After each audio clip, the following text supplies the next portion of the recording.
year of Sunburst Invitational. I am Daddy Dimmu, and I'm joined with Scuffy today. We've got an absolute banger loaded up for you. Scuffy, Sunburst Invitational. We're back. We're doing it again. We're back, year 3, like you said it, and what a way to end this great weekend of the first qualifier. 2 returning finalists from last year competing for the first spot here tonight with Frosty and Alex. We have a jam-packed action, a best of 3 with your Tampa Bay Rays versus Tampa Bay Rays. Oh, and it's going to be very exciting to see who comes up top.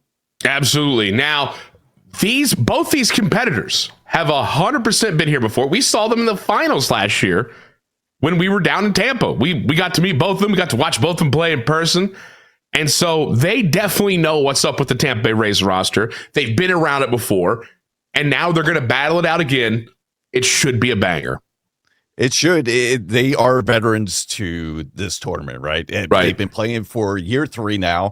It's just great to, first off, be back and have them competing at this high level once again. And for them too, I'm curious, and we'll talk to them in a little bit. I'm curious on what the experience from last year and what they brought into going to this weekend.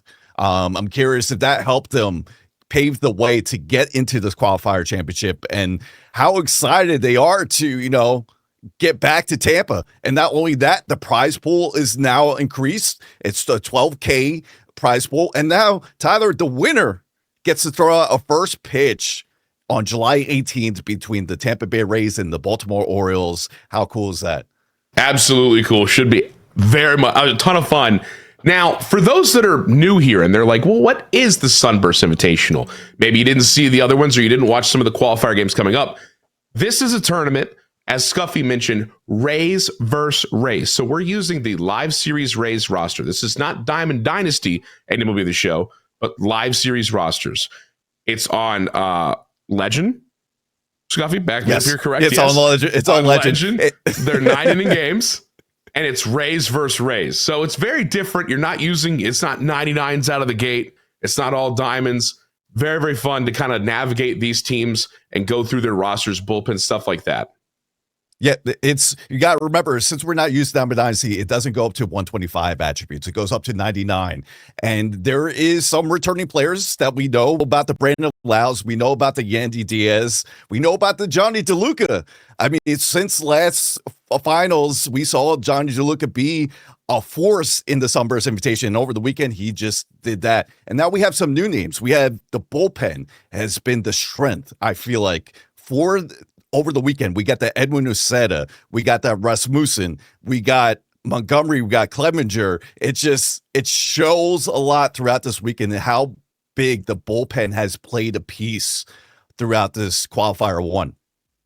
Absolutely. It's always fun watching to see which one of these guys, because these are the best of the best on the sticks, which one of these guys will find those players like Johnny DeLuca and stuff like that, that all of a sudden that maybe you hadn't immediately thought of as a player that's viable in the game, but all of a sudden they're having 5-for-5 games. You're going, how is this happening? The lore of these players exploding and going with these guys is always fun. Now, you got to watch a lot of baseball this weekend as we got to this point in the qualifier. And yes. I think we have a bracket here somewhere. Right there, bang. Oh, there it is. Any games that stood out to you, Scuffy? That last one from last night between Cafe and Alaska Kill, extra inning game, back and forth game, probably the best game I've seen in MLB Show 25 so far this year is between Cade and Alaska Kill. Alex was able to overcome it and clinch a spot here tonight, including a perfect grand slam by your favorite catcher, Ben Rorvet. I mean, he hit Long a perfect. I mean, he put the nail to the coffin there, and I'm sure we'll see Cafe once again in future qualifiers, and that'll be definitely a story to look out. But Alex clinches the spot there. Frosty, once again, just like he did in the first qualifier from last year, undefeated all the way into qualifier 1, and how he clinched the spot all undefeated last year, and he's trying to do the same here tonight. Yeah, I mean, last year he came in dominant, destroyed everybody all the way up to it, got the first qualifier spot, And then we saw him in the finals there in Tampa when we were down there last year. And he's got a chance to repeat it. It should be fun. Alex also was down there, though, and he's no stranger to just dominating on the base path. So we could be in for it's best of 3. We might be seeing game 3. Yeah, we always want the chaos. That's what we always say here in the Sunburst Invitations. Give us the chaos. We as broadcasters, and I'm sure you viewers at home, you will love to see a game 3. I mean, I know the players don't. Give me game 3. Give me extra innings. Chaos. We want to see the sweat. Yes, we do. And we should. I mean, it's just going to be a fun night. It really is. And there is one little difference in these qualifier championships. Last year, you could use any starter pitcher anytime in any game. This year, they had to use a different starter each game. So I'm very curious on how they're going to line up the rotation, how that strategy would go for the winner come game 2 or the loser in game 2, how they attack that when time comes. Yeah, and it just goes back to what we were talking about. With this not being Diamond Dynasty, stuff like that, you're going to have to really start diving deep into this roster, find out which players you like. Even if they're players that typically you wouldn't use right off the rip, you're going to have to create that strategy and stuff like that. In my opinion, it makes this tournament amazing. Yeah, and you see everything. And it's funny because we'll talk to these 2 competitors just shortly, but both their lineups should be rather different. If you remember last year, Frosty, his MVP to clinch a spot into the land finale, Richie Palacios came out of nowhere. He was one of the tournament favorites from last year. Palacios went off for Frosty, and he was able to continue that this year. He's actually the cleanup spot for him. I'm not sure if he's going to do that tonight, but throughout the weekend, we have Richie Palacios in the clip. That's what makes it kind of cool to see how everything goes for these players and how they strategize. So I can't wait to watch tonight. Should be fun. I think speaking of Frosty, I believe we're ready to talk to him here shortly. I believe. And there he is. And there he is. Here. We have Frosty on the line. Well, actually, here live in the flesh. Frosty, first off, congrats for once again clutching a spot in the Qualifier Championship. First question, you were here last year, and you were able to go undefeated, clinch a spot into the live land finale, and now going through that whole process. What did you take from all last year into this year? Was it pretty much the same? Because you're getting the same result. You're here, Qualifier 1, undefeated. You're coming from the winner's bracket, so I'm curious what your thought process was there.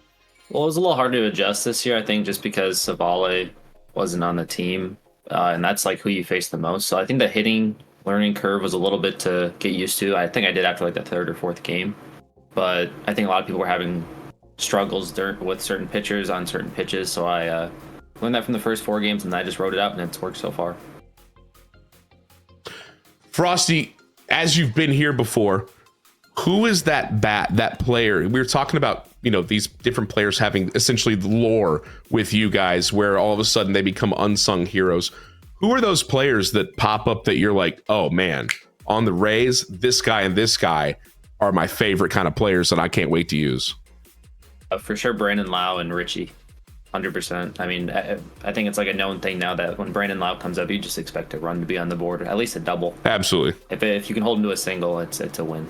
So right now, you had also curious on you had Yandy Diaz in the 7th spot. Is it because you just don't get the results you want, or you want that high contact a little late in the lineup? Exactly. Yeah, it's the high contact, high clutch late in the order, followed by some people who may not hit lefties as well or with power. So I just want some a power contact bat late in the order that I can rely on.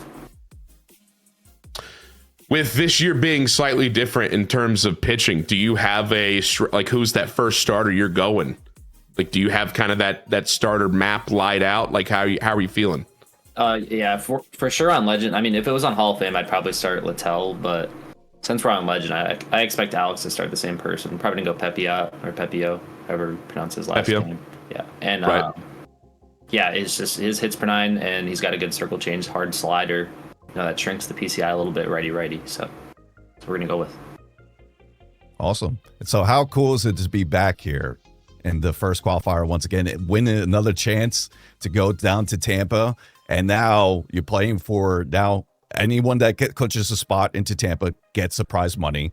Not only that, you heard before that now, hey, if you win it all, you're going to have to get that arm ready to throw that first pitch. I haven't thrown a baseball in like a year. Oh my god! If I win, oof, I mean, I might have to do some warm ups or something. You have to do some practice on that first pitch. Yeah, I feel it. Not trying to tear the labrum again. But yeah, I mean, it's like I don't feel the pressure as much as I did last year because I've been in the situation, of course. But and I know there's 3 more qualifiers, and I think me and Alex are going to be down there anyway. At least, like we should. I mean, if everything goes well.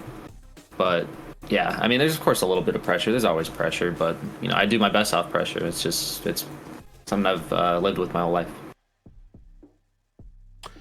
I mean, I've seen the Twitter posts where, you know, you keep playing and you keep winning. I mean, your ranked season record is what now? 100,000,002. So no, I've lost a lot of games on Goat. Goat is tough. Don't give me too much credit. Goat, ooh, that's something else. I can't wait if I get to the land and see what Goat looks like on with Rays. It's oof. Don't give me too much credit. Yeah, we'll see. We shall see. But Frosty, it's been. We wish you best of luck in this best of 3 series against Alex, and go have some fun tonight. Hey, thank you guys. I'll see you soon, hopefully. Anytime.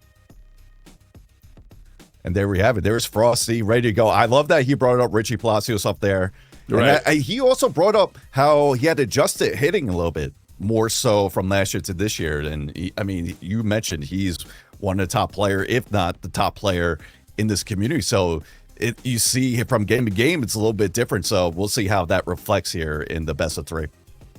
Yeah, I mean, it just kind of goes with the whole, like, even the hype video we had coming into this, where it was talking about how the Rays made some changes. They went out and got some guys, changed some stuff up. So with this Rays team being different, you know, you're not seeing the same stuff that perhaps we were seeing in the last tournament. Very interesting to see that, you know, he was having to kind of get used to some of these other guys. And we're going to talk to Alex here in a little bit. And we're going to be able to see if he also had to get used to some of these new guys. All right, let's bring Alex in. And remember, Alex was also a finalist from last year. He actually got to the finals. He faced Go RP in the finals. But first off, Alex, welcome on back to the Sunburst Invitational. And once again, you're here competing for another spot to the live land finale. How's everything feeling on your side? You know, got off work. I'm good. I'm ready to go. Yeah. Just ready. All right. So we were talking about how this year is going to be, you know, different with the pitching. And we were just talking to Frosty, and I was asking him about his starting pitching. He's going Pepio. Are you going Pepio as well? I'm going Ryan as well. Yeah, first game. Okay, so he was right there. Do it. Yeah, because I was a home team, and I was like going to be. I think the best starter is Littell, so I was saving him for second game. So yeah, gotcha. I mean that's why I'm going with Ryan first game. Yeah. That makes sense. Now, how does it feel to go through what you did last night? I mean, we mentioned at the top of the broadcast between you and Cafe, that was one of the best games that we saw this year. Being under that pressure and being down that late, and you take that experience already from just, I mean, last night into here, how does the momentum feel like it carries over, or is today a new day? I feel like it does. Honestly, yesterday, like that first game I played against Cafe, you know, I felt like I was hitting like pretty good. So I was like, okay, I'm for sure gonna see him again, right? And I did, and I kept hitting, you know, pretty good. And today I feel the same, if not better. So honestly, I had more sleep today than I did yesterday. So I feel even better today. So yeah.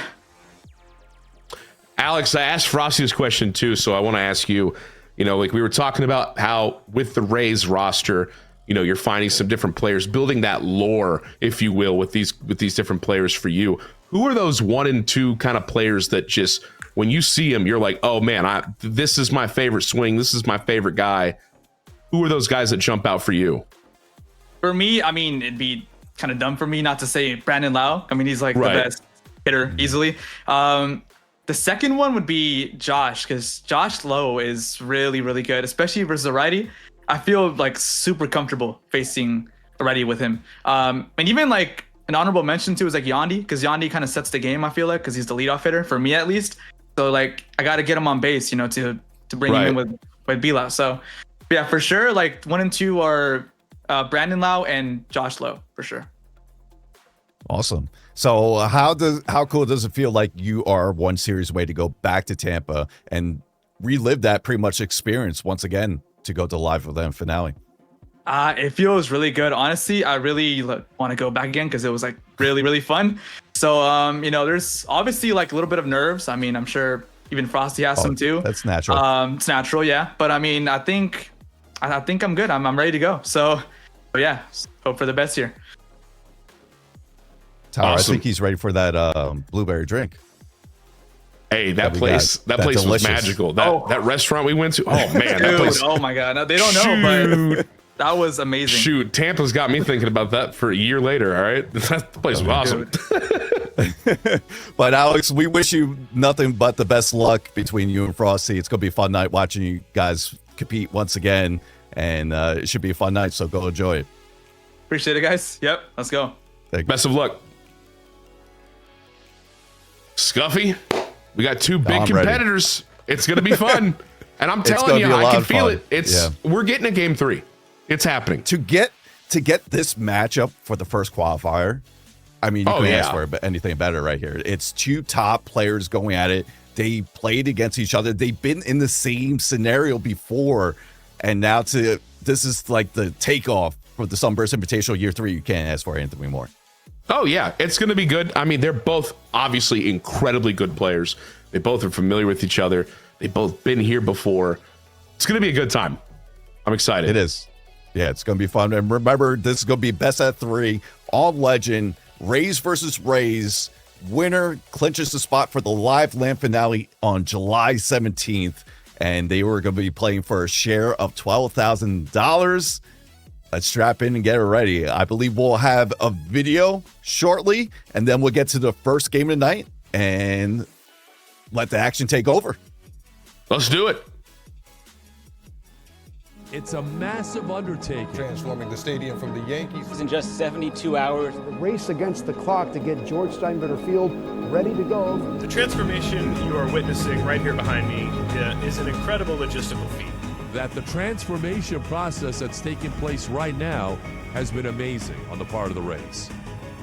Logos, branding everywhere, advertising, big screen TVs, and more. And all told, over 3,000 separate pieces of art will be installed by Friday.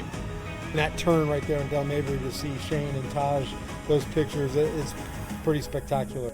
Welcome to George M. Steinbrenner Field, home of the 2025 Tampa Bay Rays.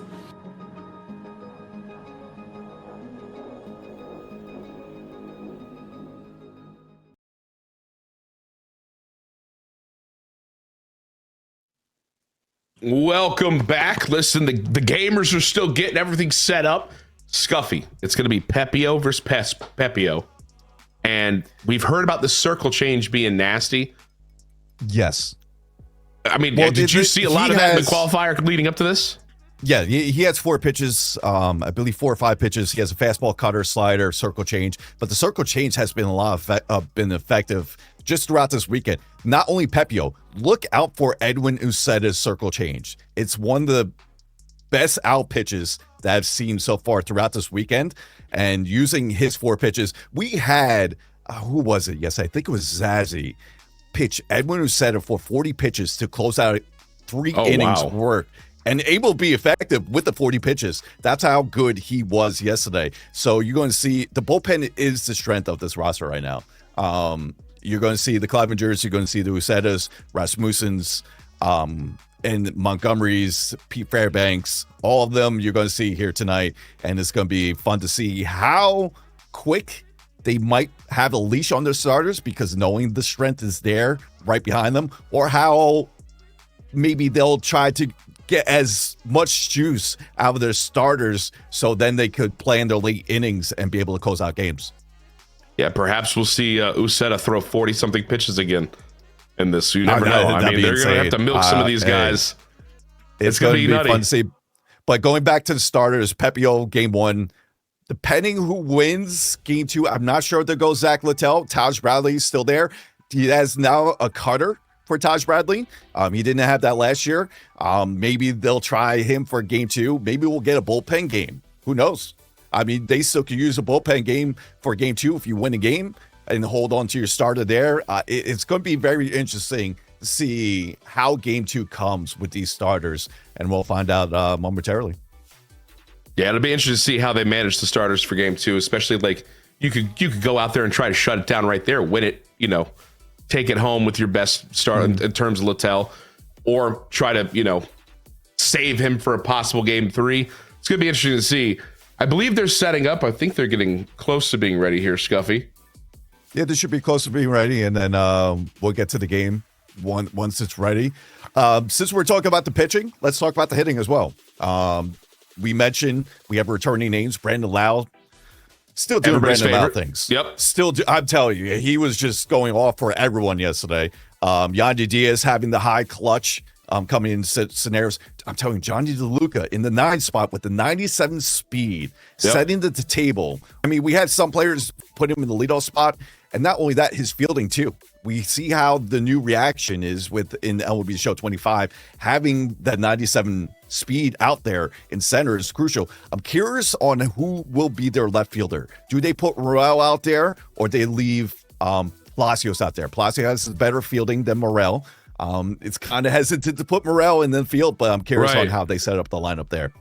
Yeah, it'll be interesting. Do you go with the big bat of Morel, or do you go with the fielding? But also, these guys have mentioned Palacios has a great swing.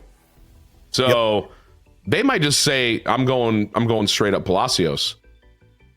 They could, and keep Morel on the bench as well. Yeah. You also have Curtis Mead off the bench if you have a lefty scenario. Yeah. We all remember last year, Tyler. You didn't let me forget. Yep. No, I didn't. On the big screen. While we were waiting for everybody to set up, me and you played on the big stage, and Curtis Mead walked you off. So yeah, we'll see what happens. You lost to debut on Legend. That's tough. That's a capital T tough right there. Anyway, long live Curtis Mead. He destroys lefties. You'll probably see him off the bench at some point. It's going to be interesting to see how they manage their bullpens with lefties as well. If you think about, like, we're talking about some of these big hitters, talking about Josh Lowe, talking about Brandon Lau. When are they going to, use that cannon, if you will, of the lefty to try to neutralize lefty? Are you going to try to risk it, wait till later? Well, we'll see. But the interesting thing is, you're going to see here on Frosty's screen, he uses Josh Lowe and Brandon Lau as 1-2 spot. I noticed that throughout the weekend. So he stacks his lefties right there from the start, and even have Richie Palacios in the 4 spot. Now, there's only 2 lefties in the bullpen. We have Mason Montgomery. He has 3 pitches, 4-seam, 2 slider, but he does throw high velocity, so he is a little effective there. Clevenger is the best out of 2. So who do you go with first? It really depends on the situation, I feel like. And you could go either or, but it depends. But Tyler, take it away. Game 1. Let's do it. Game 1 here of our best of 3 at the Sunburst Invitational. You got Frosty and Alex battling it out here for that first spot to come on down to Tampa for the finals in July. And we have got Josh Lowe stepping in here to Pepio. Fastball taken for a ball. It's going to be 1-0. We're underway, Scuffy. We are on the way. Like we mentioned, it's going to be Pepio versus Pepio. I believe Alex is the home team here since he had the higher seed coming into the tournament. And Frosty will be the away team. Yes, it is. Frosty's away team because we have Josh Lowe leading off. So this is Frosty batting right now. That one's going to be mashed right field. It's gone. Frosty took no time to put himself on the board. It's 1-0 with a Josh Lowe bomb. I mean, he got in a hitter's count 3-run pitch, and he knew what to do with there. Josh Lowe puts it right over the right field wall and gets an early lead here for Frosty. And he's got another powerful lefty coming back up. You were just mentioning how he's got lefty. He's jumping on Pepio quick, it seems, or at least trying to. It's 1-0 Frosty, and now Brandon Lau stepping in. MLB The Show legend. Swung on and missed. It's going to be 0-1 here. And the pitch fouled away. Circle change. It's going to be very interesting to see how they'll attack. But that's a perfect right to Yandy. That's going to be out number 1. Absolute laser beam. I think Alex will take that every day. Yep. Ooh, and then a weak pop up here to first on the next pitch. So bouncing back from the home run nicely. And here comes Richie Palacios. 2 quick outs. You'll take that. But Palacios is his guy. We heard him in the interview at the start of this broadcast. We'll see how he does here tonight with him. 0-1's the count. Pepio dealing. Ball, that's in. Cutter just misses. Terrific eye right there. Wow. 1-1. And that one's going to be lasered foul. 1-2. Palacios, the cleanup hitter. Not entirely, I think, what a lot of people were expecting. But again, it goes back to these guys saying they really like his swing. 1-2 pitch. Ball in. Ball. 2-2. Everything inside right now to Palacios. Yeah, except for that pitch, of course. As you said it, he was like, everything's inside. Let me throw it outside real quick. Don't worry about that.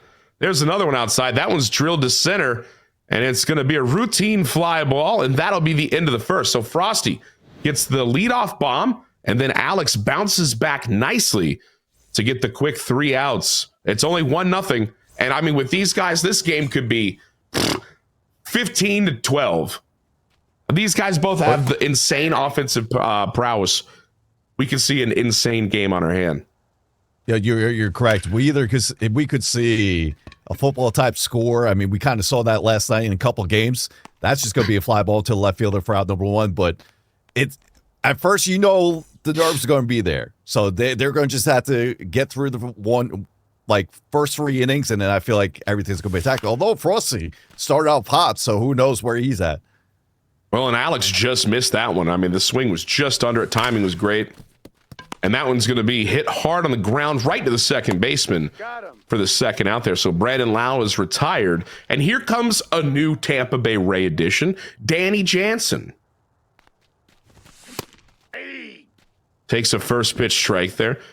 For catchers this year, they have Danny Jansen and Ben Rortvedt at their disposal, which was different from last year. We didn't even mention Danny Jansen being one of the new players on this team. There's a purpose we right should there. have. We should have. That was one hindsight that we didn't talk about. But Danny Jansen went off for a lot of players yesterday. I mean, you can't throw inside to him. He has one of those righty swings that you just love in MLB The Show. Oh, wow. And then the next pitch after the Jansen hit is going to be the final out of the inning.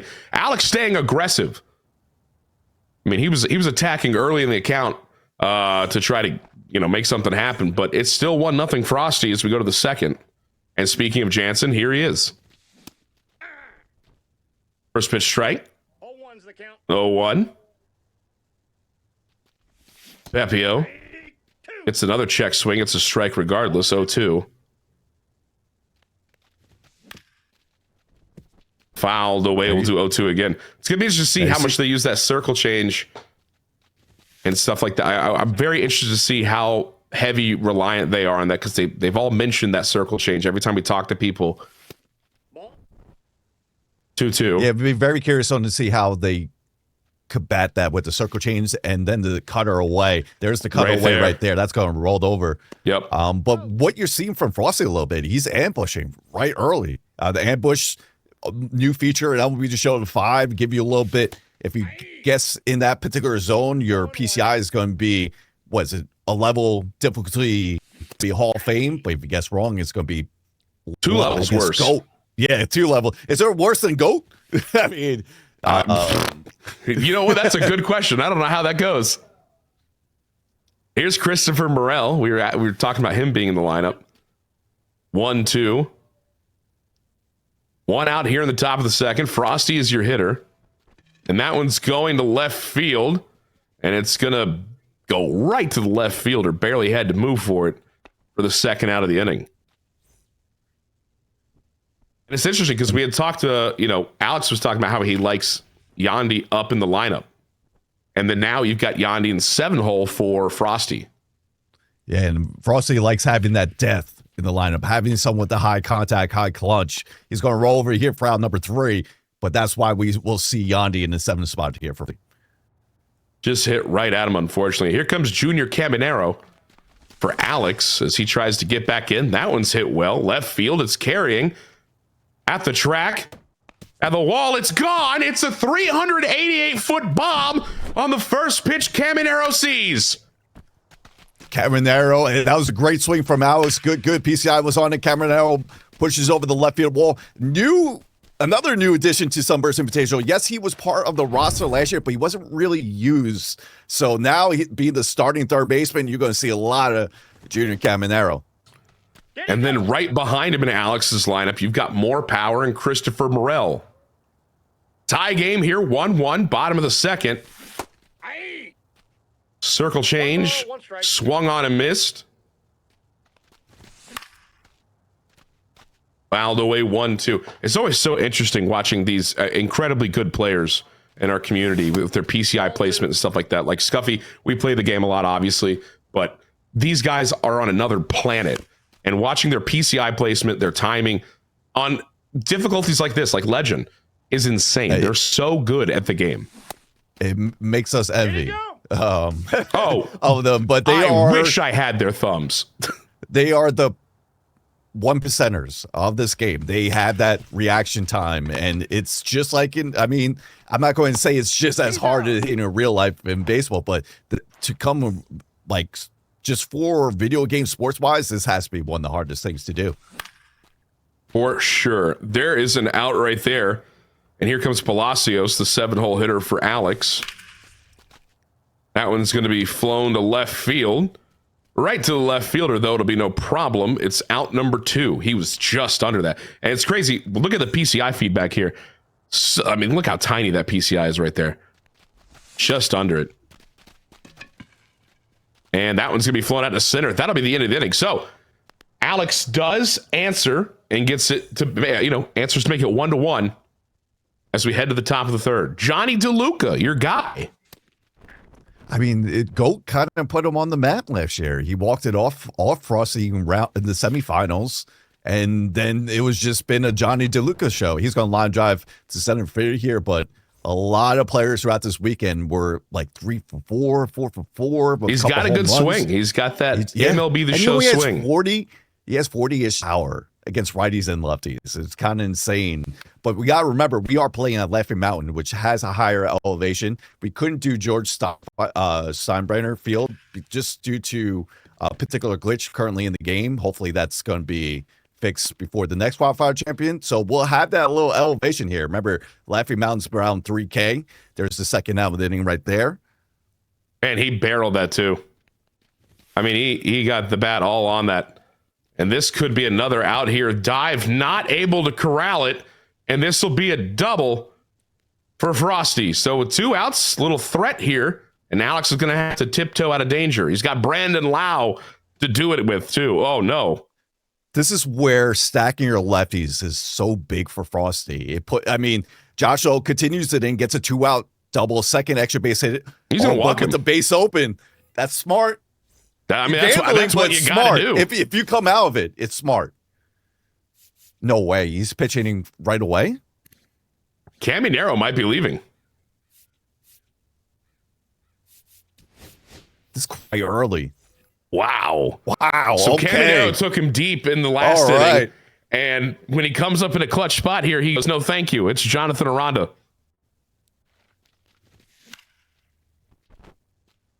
Interesting. Let's see if this pays off.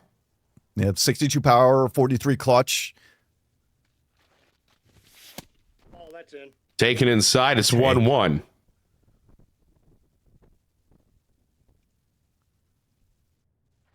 It's the pitch. Fouled away. We'll do 1-2. 73 speed is second, so you got to think any kind of base hit here is a run. Oh, wow. What a pitch. Got the ugly check swing, and he's going to get out of danger, Scuffy. That's a big out right there for Alex. Not only that, Frosty's going to have to use someone else at third right now, I believe. And that's 2 players off his bench, and we're only in the bottom of the third. Or no, Aranda could play third? I guess he could play third. That's my fault. Should have known better. Man, what a pitch from Alex. So we go to the bottom of the third here. It's 1-1. Caballero. We got 9, 1, and 2 coming up. Cutter outside, 1, 2. And, you know, we've been talking about the Johnny DeLucas. We've been talking about Brandon Lau, Josh Lowe, all these good swings. Cabby has an insanely awesome swing in this game, as he's going to pop the catcher here, and I've totally just ruined all of his mojo. That's my bad. Yep. Don't worry. Yep. I mean, I'll do the same eventually later, but I agree. Cabby does have a great swing. He can set the table. He can roll over the lineup. It's a good spot to have him in the 9 spot if it's not Johnny DeLuca. And then staying aggressive is Alex. That one's going to be flown out to right field, swing at the first pitch. It's always interesting to see kind of how these approaches for these guys are. You know, like, I mean, that's a great swing. Put the bat on it, got the good timing, everything. You know, but do they take pitches? Do they try to work it? Some of these guys are like, heck, I'm good. I can place that PCI. I'm just swinging. Yeah, Alex, I always think he has probably the best PCI placement in the community. One of them. I mean, you could say that for any of these guys that are playing tonight, but we saw that last year. That's how he got here. He put up high numbers across the board to qualify for the land finale last year. Well, and Brandon Lau will take a walk here, so he also has a great eye. So with 2 outs is Danny Jansen, who had a base hit for Alex in his first go-around. Runner on first. Nope. Ball 1. Slider outside, 1-1. That one's going to be fouled away. You're going to see a lot of tunneling, Scuffy. A lot of that slider, the changeup. That's ball 2. Low and away, the fastball. Yep. Different circle looks. change, everything. Yep. So when we were talking about tunneling, we're talking about one specific kind of location. It could be higher or low, but right now he's doing everything outside. He could mix the pitches, mix velocity with the cutter, with the slider, circle change, and the fastball. I mean, we saw that a lot with Taj Bradley last year in the Sunburst Invitational. I mean, Pepio could do just the same. That one's smashed foul. We'll do 3-2 again. Another foul ball. He's hitting some laser beams, some warning shots, if you will. 3-2. That's ball 4. And he'll miss outside. So Danny Jansen walks. And now Frosty's in a little bit of a pickle. He's got Josh Lowe coming up. And he's got runners on first and second with 2 outs. And the great PCI placement of Alex. So That's outside. Could be trouble. 2-0 quickly. Oh, 2 great takes right there. And a perfect from Josh Lowe. High and deep to center field. It's carrying. It's gone. It's a bomb to direct center. And Alex takes the lead. The 2 pitches beforehand set the table for that pitch right there. Working the count 2-0. Getters and a hitter's count. Got the fastball pretty much right down Broadway. He knew what to do with it. And he sent it 400, more than 400 feet there, dead center. Absolute missile. And now Alex has a commanding 4-1 lead. Again, with these guys, though, it's not like ranked seasons where, you know, you go up 3 and then your opponent quits, okay? These guys 100% know that they can get 4 runs just like that. Nope. I mean, we saw just from last night, just from throughout the weekend, there was a lot of big leads and then a lot of big comebacks. With that said, and this game's nowhere near over. 1-1 here, as after the home run, Alex was able to get a single up the middle. Runner on first, 2 outs. Takes a cutter inside, 2-2. Christopher Morel and all that power. In the box, check swing. Did he go? No, he did not. It's 3-2. Full count. Is he going to send the runner? He is. And that's a perfect as well. A laser to center. It's carrying. And it's not caught. It's going to get down past the center fielder. And we've got an RBI double for Morel. That's one of the surprising balls that goes over Johnny DeLuca, but it was ropes by Alex there, and great 2-out hitting once again. 5-1 now here in the bottom of the third. Ball. I mean, and you got to wonder, how long do you let Pepio keep going? It looks like we might be getting... Well, I saw the pause. I thought maybe we were going to get a change here, but... Outside. With 5 runs, I still keep him in. I know that sounds crazy. You want to try to at least get 3 to 4 from your starter here. Maybe go one more inning, especially with 2 outs, but you need this out right here, especially with scoring position for Alex. You need this out. Ball 4. Wow, what a take. That's going to be a huge walk for Alex. The eye, man. I mean, he's got a great eye. And there, yep. Great PCI placement. He's doing fantastic. But like you said, how long do you give him? That was the bet. Not getting it out there probably made him get it out. And now we have Curtis Smead signing here, Tyler. Curtis Smead versus a lefty. That's what I like to see. All right, first pitch inside is missed, and it's a 1-0. Missing inside 1-0. And that one's going to be smacked down the line. It's fair, and that's going to be a run. And look at that. Curtis Smead comes up and makes an impact right from the start. The dude hits lefties. Ball, that's inside. If you're Alex right now, you're looking for more. You just want to get you're more trying and to more. pour it on. Yep. Up the middle. He's going to continue. That is going to be a base hit up the middle from Caballero. And the top of the lineup is coming up now with 2 outs and bases loaded. And Yandy Diaz has one of the most clutch on the Rays roster. I believe it's above 85. So he's sitting pretty right here. First pitch swinging in the left field. It's frozen on my end. I can't see. It's a base hit. It's going to be 2 runs. It's 8-1, and Alex gives a little clippity clap. He's feeling it. That might have just dropped for him. It might have been the best swing, but he was able to find grass there and tack on more. 8-1. Goodness gracious. I'll tell you. And it feels like this has all been with 2 outs. Am I wrong? This is, pretty much all of it's been on 2 outs. And how big he's taking pitches here because you want to get that Clevenger pitch count up. He's the most effective lefty in that bullpen. Yeah, Mason Montgomery, who has basically a fastball slider. 3-2. So this is huge here for Alex to get this pitch count up for Clevenger. That's a laser into left center field from Brandon Lau. Lefty, lefty. That's another run. It's 9-1. This might be another 24 speed coming home. It's 10-1 for Alex. Huge lefty swing. Brandon Lau does Brandon Lau things. That's what he does in the Sunburst Invitational. Puts it through the gap, scores another. Tyler, is it time? Do we mention it? Look at the score. And look what inning we're almost at. Here's the thing. Mercies are active. What do you got? So if this becomes 11-1 and we end up going through the 4th and nothing changes, there's a mercy. And that ball's driven by Danny Jansen. Left field, deep and gone. It's now 12-1. Alex has unloaded here in this 3rd inning. What's been the difference is Alex's eye. He's been taking these pitches left and right, and there's nothing you can do. They look very good. They're great pitches location. They're just missing, and he's taking them. He's working the counts, getting a hitter's count, and attacking when he needs to. I believe the last 2 hits were on the first pitch, and my God, he's putting up a hell of an inning right here. Good Lord, just keep on going. Josh Lowe, that one's down the line. It's a double.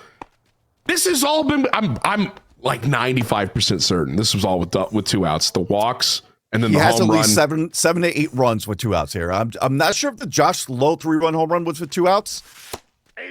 I thought it was, but I'm telling you, he is putting on a performance. It's 12-1. I mean, at this point, you're trying to get this extra couple runs in. This is also going to be interesting here, Tyler. I'm sorry to cut you off. No, you're good. Go to the top of the 4th. What does he do with the bullpen? Do you bring in the best reliever right away to shut out this game? We'll find out in just a couple seconds. I'm curious. Well, the other thing is you've been effective with Pepio. It's only 1 run, but you kind of if you're facing the quality player as you are with Frosty, you know he could put up runs just like he did in the last half inning. What do you do here? But it looks like he's staying Pepio. What do you got? Check swing didn't go. And you know the thing, when you're like we're watching this here, you can see the cam for both Alex and for Frosty.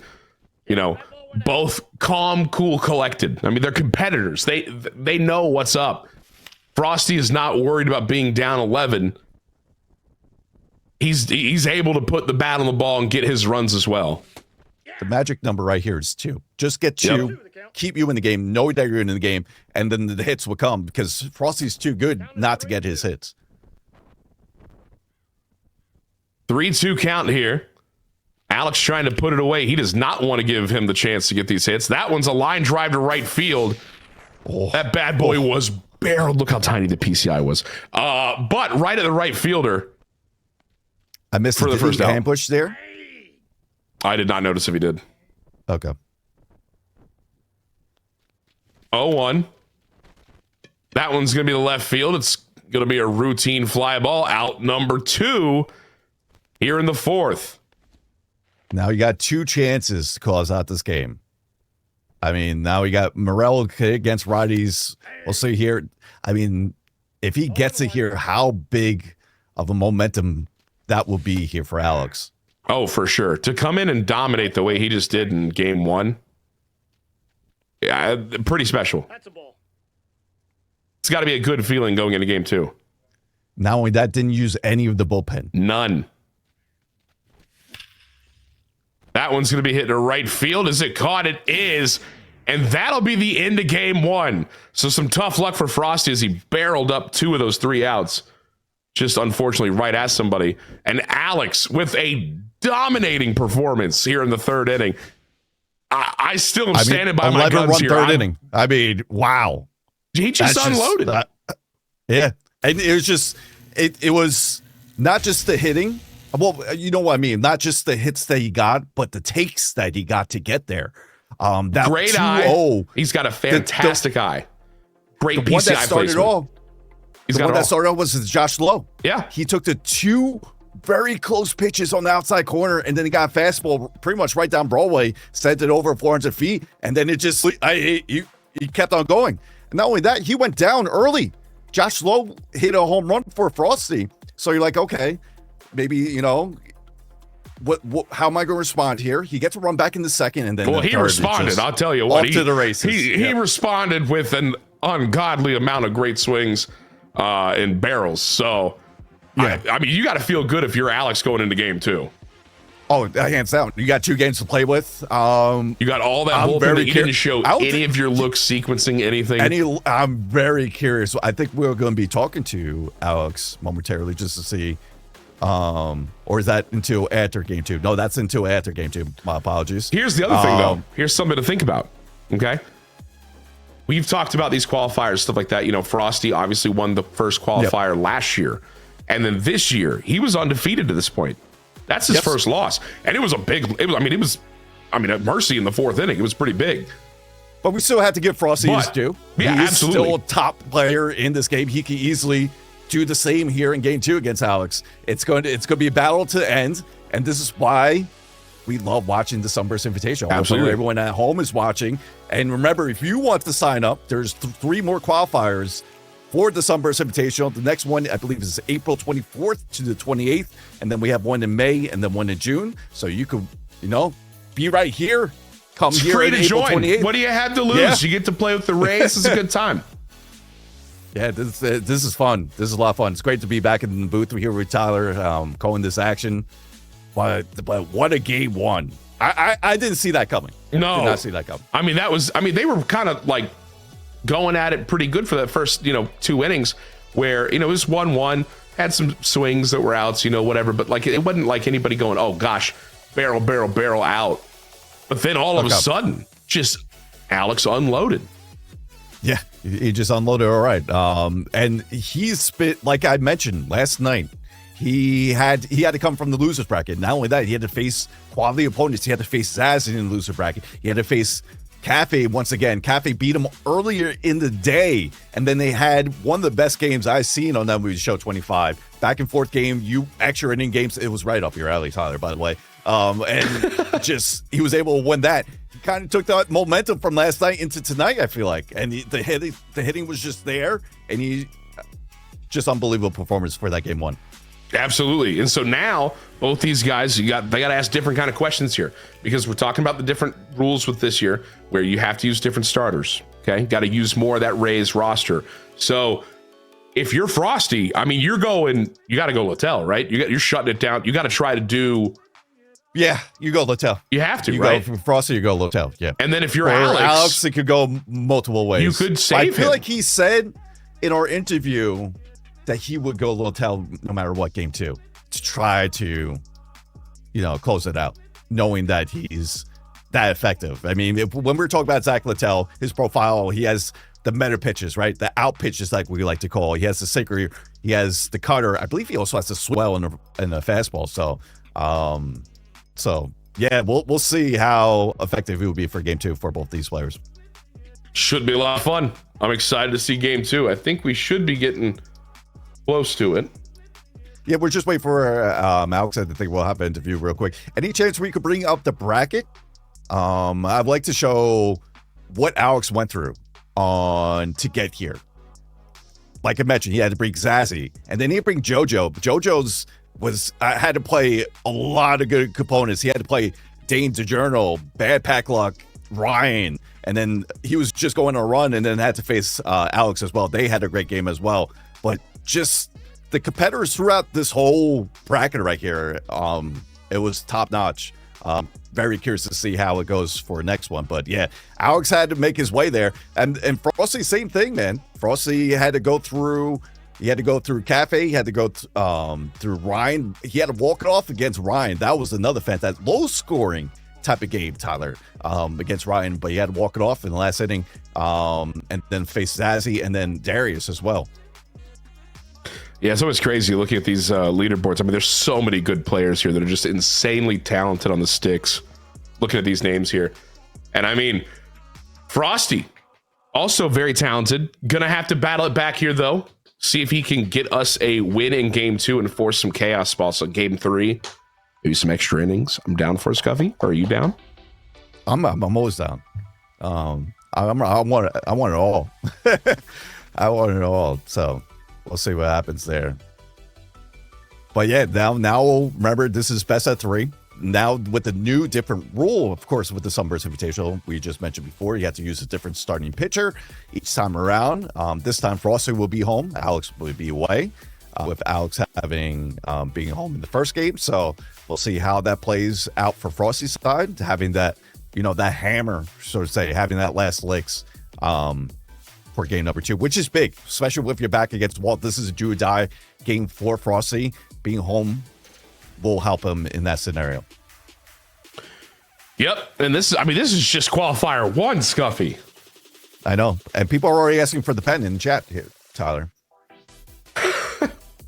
Listen, I made sure I did not have a clicky pen anywhere near me today. I already sound I've been under the weather the past Doc week. will be ready. I have made sure there's not a clicky pen. He will be anywhere so near ready. me.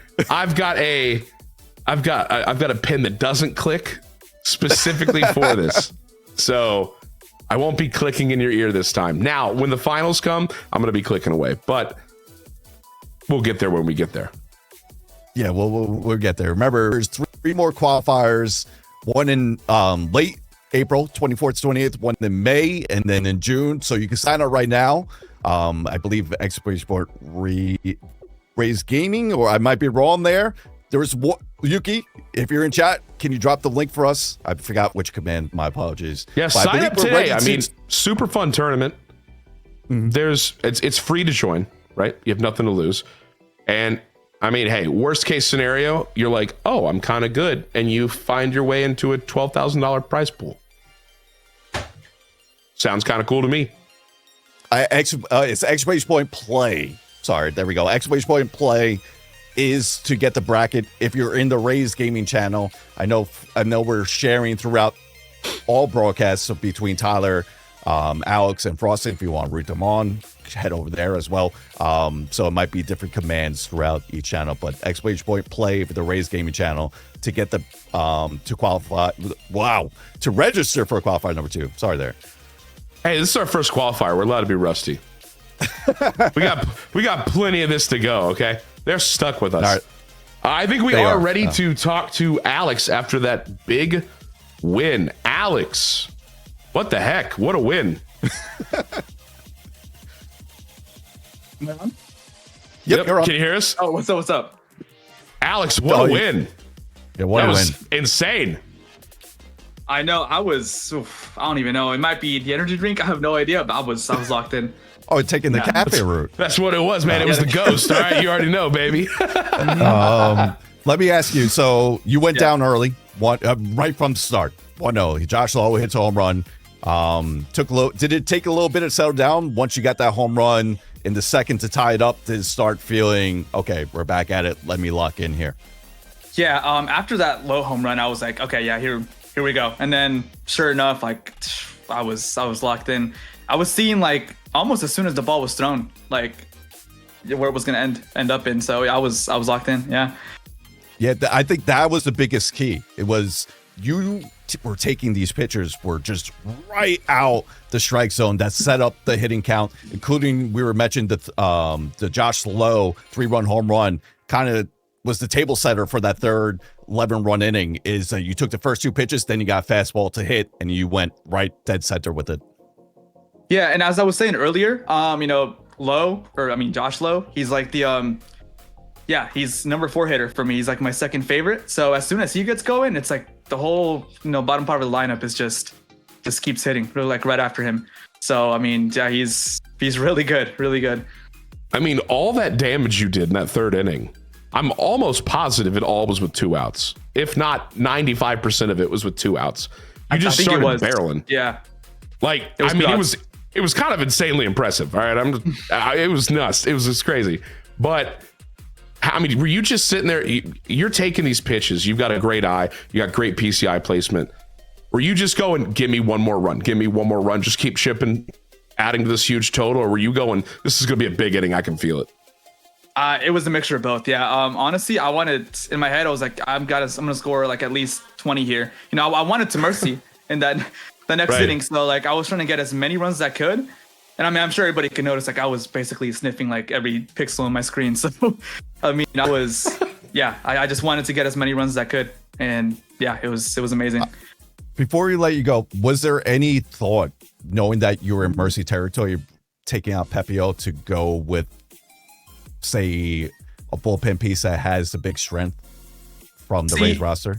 I was thinking about that, but I thought to myself, if I take out Ryan here and he ends up scoring a lot, and then, my whole bullpen just gets, depleted, then I'm kind of like what happened yesterday with the Cafe game. I only had Fairbanks and I think the other lefty, I forgot his Montgomery. So I didn't want that to happen again. He was pitching, he only had 1 run. So I was like, okay, I might as well just keep him in, see what happens here, and it paid off. Yeah. As we get ready for game 2, who's the starter you're going to roll out? Are we staying with? It'll come to me. It'll come I'm going with Littell. Yeah, Littell. Was it always Littell? It was no matter Littell. what. Yeah, no matter what. No matter what. Yeah. Got you. Well, Alex, heck of a performance for game 1. Good luck in game 2, and we'll go from there. Let's keep at it. Thank you. Let's go. Come on. Good luck. And I believe we'll head to another video before we start game 2. So we'll be back momentarily, and stay with us. We are watching the first qualifier of the Sunburst Invitational Year 3 between Frosty and Alex. The Rays break out the City Connect jersey. And the Rays win. High drive, deep left center field. And he makes the catch at the top of the wall. Slam for Brandon Louse. He got it. Struck him out. Slides makes the catch. That is some effort. What a play. Here comes Morel. That baby's gone. Here comes DeLuca, and the Rays win.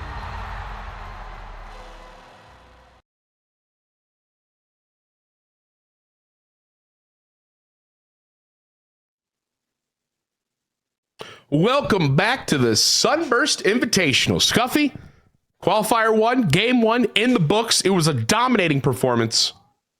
Game 2, it's coming. First inning of game 2 is going to be big, especially with Frosty being the home team. You want to try, I'm not saying 0, but try to limit Alex, especially at that third inning. This is going to be the next inning that he sees. You kind of want to limit that lineup, seeing the top of the lineup. You want to at least leave maybe between 0 to 2 runs here. We'll see where it's at. Especially it's going to be Zach Littell versus Littell. Like we mentioned, Littell has these meta pitches, sinker, cutter, sweeper, these out pitches that we like to call in baseball. So it's going to be fun to see how they both perform with them. Should be fun. Frosty's going to have to 100% answer quick. set the tone. Yes. Get back in. Yep, set the tone. This is your time. Yep. And it looks like they're ready to go.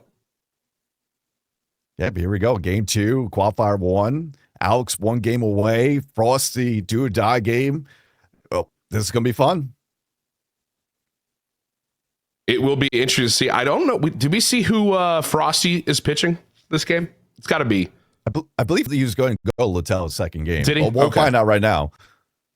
But he's debating maybe. Oh. No, he went with it. That's Littell versus Littell. Yep. Now they're going to set up their lineup. Like we mentioned, for Frosty, he likes to lead off with those lefties with Josh Lowe and Brandon Lau, and then have Yandy Diaz in that 7 spot. For Alex, it's more conventional on how we see other players do it.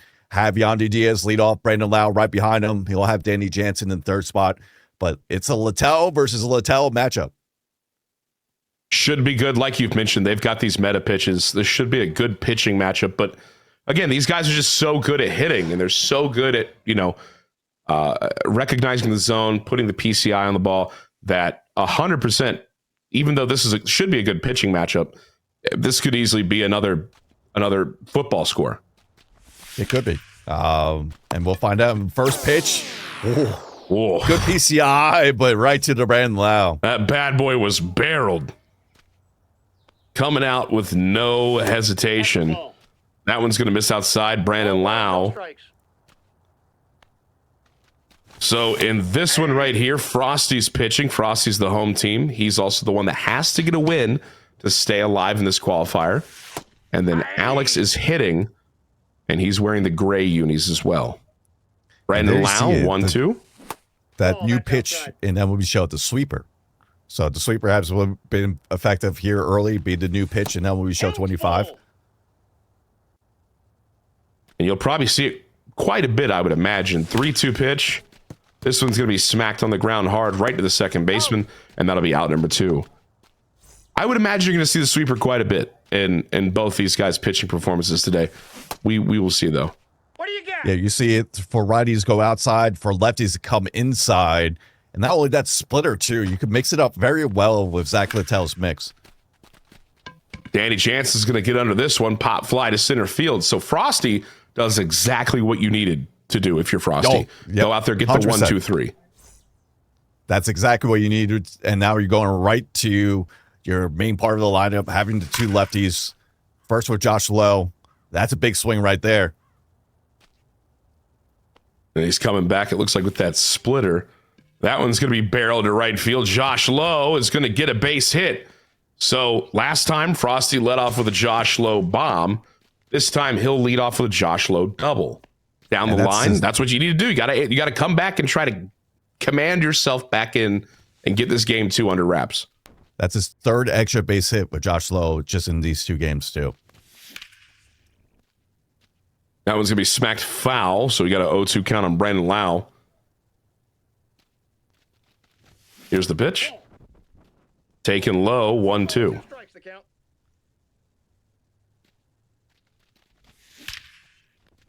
That one is barreled. Oh my goodness, it's obliterated down the right field line. It's gone. Big bomb, Brandon Lau. It's 2-0 for Frosty. We're about to see a Brandon Lau home run, and here we go. We see it in game 2. Perfect. And Frosty, once again, takes the early lead here. 2-0. That's what you had to do. Still nobody out here in the first.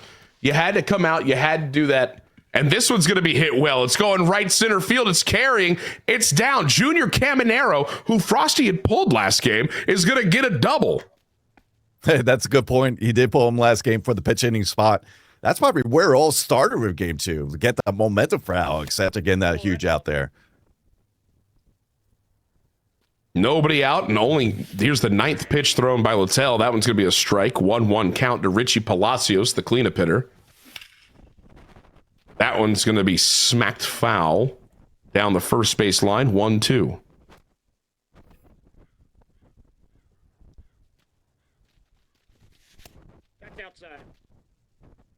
Outside right there. Miss 2-2. Littell, the pitch. That one's going to be smacked for a base hit into center field, and Palacios has himself an RBI single. And so with no one out, it's 3-0, runner on first, and Frosty is trying to now pour it on. Ground ball to second. There's one. Over to first.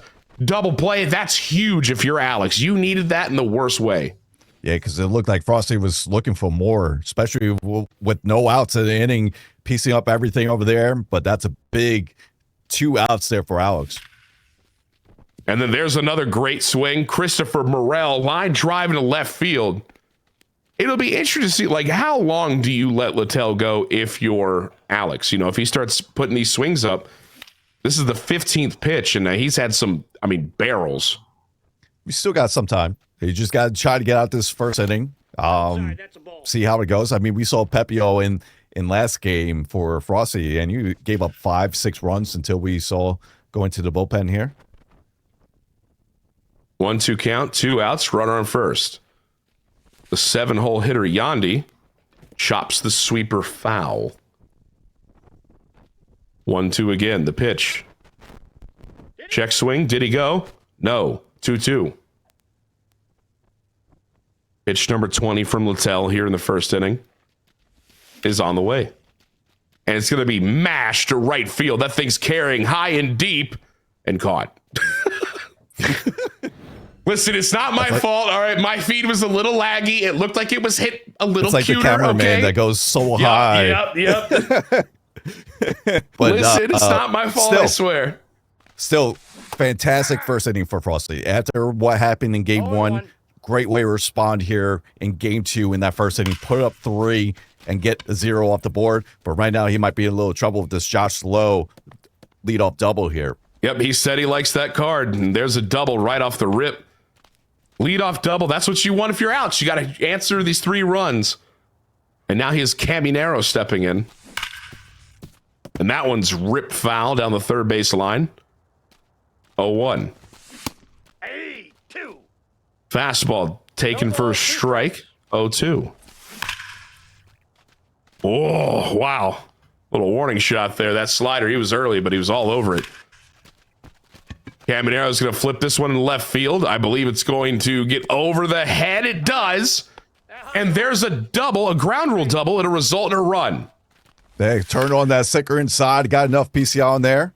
Oh, that was a good swing, too. Wow. Just early on that. I was going to say, he just early, but goodness, what a swing on that tiny PCI. And that'll be out number 1. Especially, you got to remember, the PCI shrinks on these sweepers, sliders, you name it. That's just great PCI placement there. And something you're noticing right here with Alex is he is staying aggressive. He's not really worrying about taking as many pitches. That one's going to be ripped into right field. He's just getting back to putting that bat on the ball. What he does great, and that's going to be an RBI double. Right there, it's 3-2. Yeah, responding right after giving up 3, gets 2 of his own. It's always the hardest to get limited damage after you get your runs your own for Frosty, and then go against a player like Alex or any other top player and try to get the 0 afterwards. 2 great takes there, 2-0. This feels reminiscent. Ground ball to second. It'll move the runner, but it is the second out. So the tying run at third here for Alex. Top of the second. Here comes Jose Caballero. Check swing. He did go. Cabby. You mentioned Cabby last game being a table setter. This is a perfect spot for him. Ground ball to short. Looks like we should never talk when talking about Caballero. Nope. I told you I was going to do it later. You know, it's just crazy we did it to the same dude, the same spot in the lineup.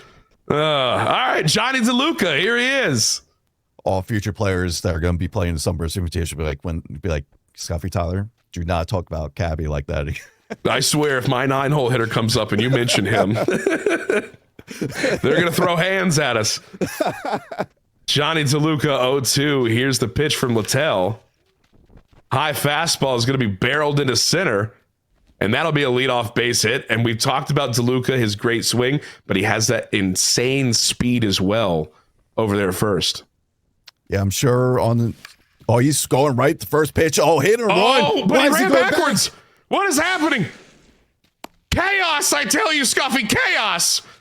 Yeah, I don't know what that was. I'm not sure if he pressed R1 or not, but luckily he didn't get it out there. I mean, it could have been much worse, but that's going to be.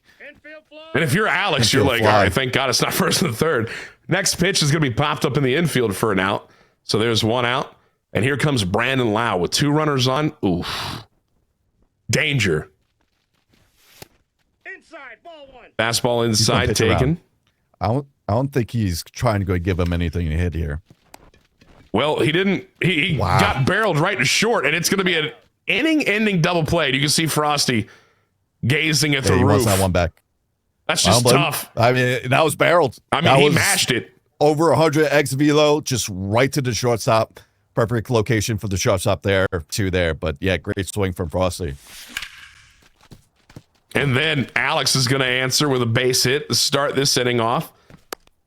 So Yandy's got a lead-off single here. So this is where Frosty's going to have to be a little lenient. I mean, pick his battles. Oh, wow! What a paint job.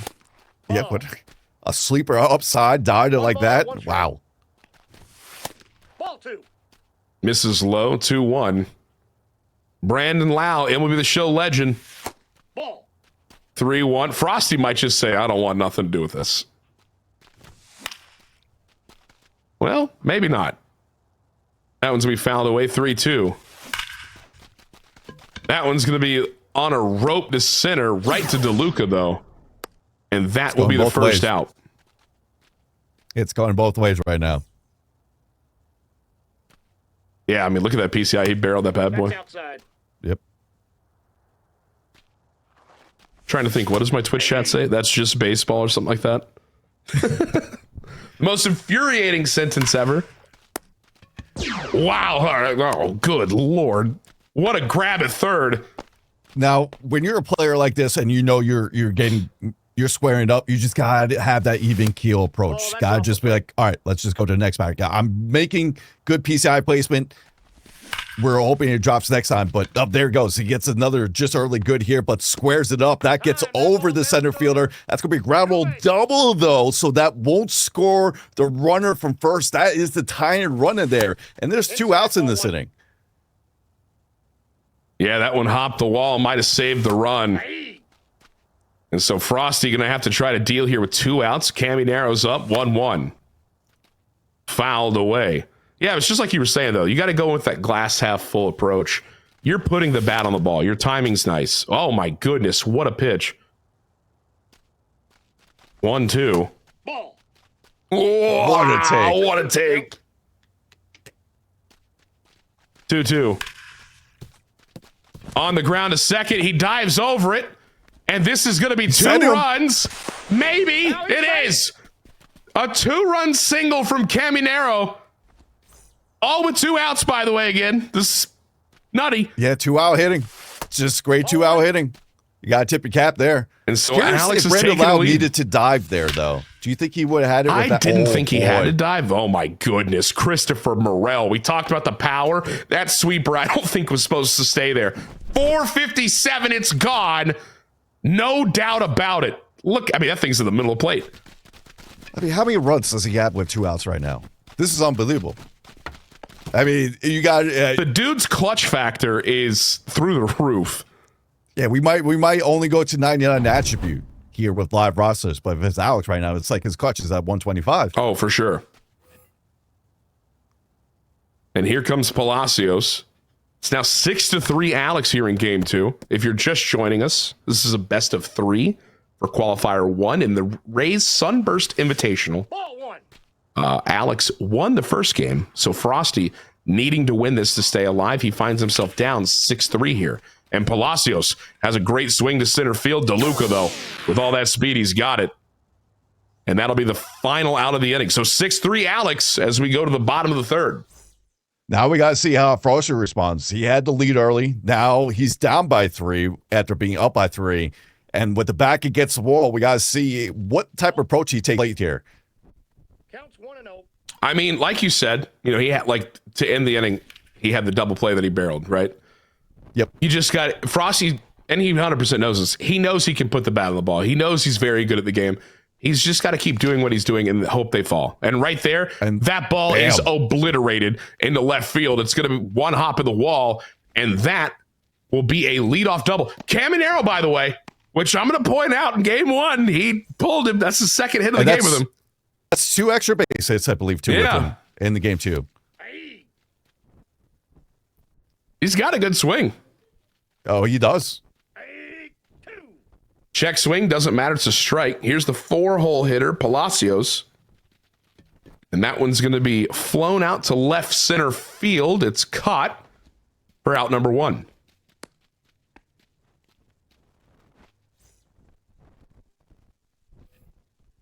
Still Littell both in for both of these pitchers. 33 pitches right now. Not that much. Alex is probably going to just... I feel like Alex may ride Littell a little bit more than Frosty. Just knowing that he might not want to show the bullpen with being up by 1 game. Right, just where he's at in terms of this best of 3. Yeah, that makes sense.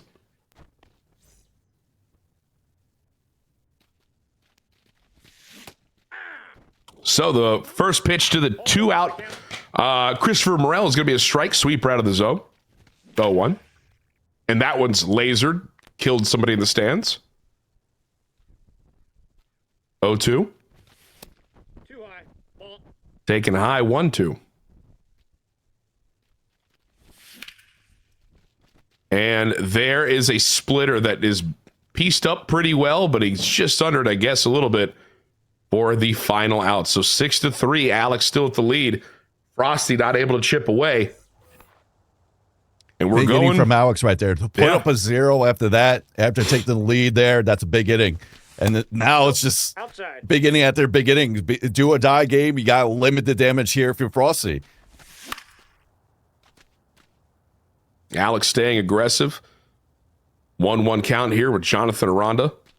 Zach Littell still in for, obviously, Frosty. That one's going to be mashed up the middle. The dive from the shortstop. He's got it over to first. Got him. What a play. Beautiful play. Great dive. Good throw. And Frosty needed that. Oh, without doubt needed that. That was just great play all around.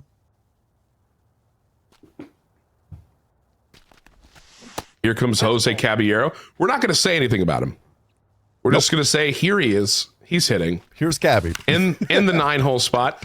And he's still grounded out. All right, so maybe it wasn't us. I don't know. Maybe, 2 outs. Maybe it's like Diamond Quest. You had that card, now it goes away. Yep, so, exactly. We're good now. Yeah, exactly. We got rid of our negative perk. Yep. Little flare to center. It's going to be caught. Quick inning for Frosty. That's what he needed. He's got 7, 8, 9 coming up here. Yandy leading it off. But this is a perfect spot on why he leaves Yandy here in the 7. It's basically going to be his leadoff hitter here. Yeah, you get that great contact right here. Try to set something with the bottom of the order. All hands down. 0-2. Pitch from Littell is barreled to left field. It's going to bounce at the wall, and that should be a double. Yandy, not the most speedy fella, but he's in there with a double. But this is why you put Yandy Diaz here with that contact, 81 contacts. Starts off the inning just like he would for other players who had him in the leadoff spot. Do you see a bunt here? I don't see a bunt. These guys, there's not a shot. We see small ball in the Sunburst Invitational. It'll be fast. I just can't see Frosty bunting. No, because he's just too good a hitter. Yeah, and like also DeLuca's got the nice swing. He's already got a hit with him. And with the insane speed, I mean, heck, if you could even get a weak contact in the infield, you might beat it out. Or it's a one hopper to second. It's a productive out. He moves the runner to third. Out. Yep. So there's the first out of the inning, and here comes Jose Caballero. I feel like we're assuming every half inning now. We can't escape him now. That one's hit well. Left field carrying at the track. Over the head, it's going to bounce, and that will be a run. RBI double for Jose Caballero. Not sure who he has in left. I don't know if that's Morel or not. It's either Morel and Palacios. I'm curious who left. But if that was Morel, that's one reason why we don't see him in the field as much. That's true, because I thought it was getting caught. But next batter is going to fly out here. Brandon Lau coming up now with a runner on second. 2 outs. Frosty trimming that deficit down to 6-4. One swing here, though, and we're tied. And, I mean, Brandon Lau, the dude to do it. Sinker, fouled away. Oh, I'm frozen. Are we frozen? I can't see. I think they're frozen. No, we're good. We're good. They're just holding it out. Little freeze frame. Well, pause. Nope, I think we are. I think we're frozen. Yep. Huh. We'll see. Give it another couple seconds. Huh. Whoop. Yeah, I think we're doing have to boot up again. Well, what is it? So it's bottom 4. Bottom 2, 3, 4, 4 up. 2 outs. Second. So it'll be a little bit easier to set this up. Oh no. But yeah, looks like we're gonna have to. All right. Huh. Technical difficulties here. If you've ever played on this show, you've probably experienced a couple of these yourself. Yep. So they'll reset up. They'll try to fill up the same scenario. What we just saw was bottom 4, 2 outs, 6-4. Alex is up right now. 6-4. Started out. Frosty came out hot, 3-0 right from the start. Then Alex started getting his hits there, and that 2-out hitting once again for Alex just came through, able to get 6 runs, make it a 6-3 game, and then just there, Frosty was able to get one back after a double.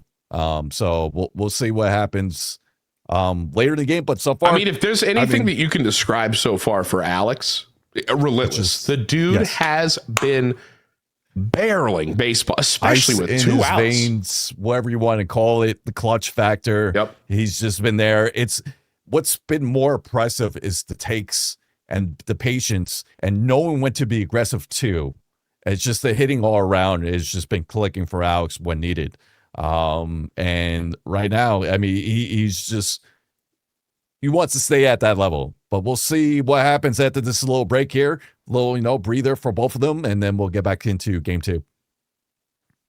Now, Tyler, how does everyone else want to sign up here if they want to sign up to the Sunburst Invitational? Did you know if you're watching this tournament right now, Scuffy, and you're like, gosh, my competitive juices, they're flowing. I want to compete.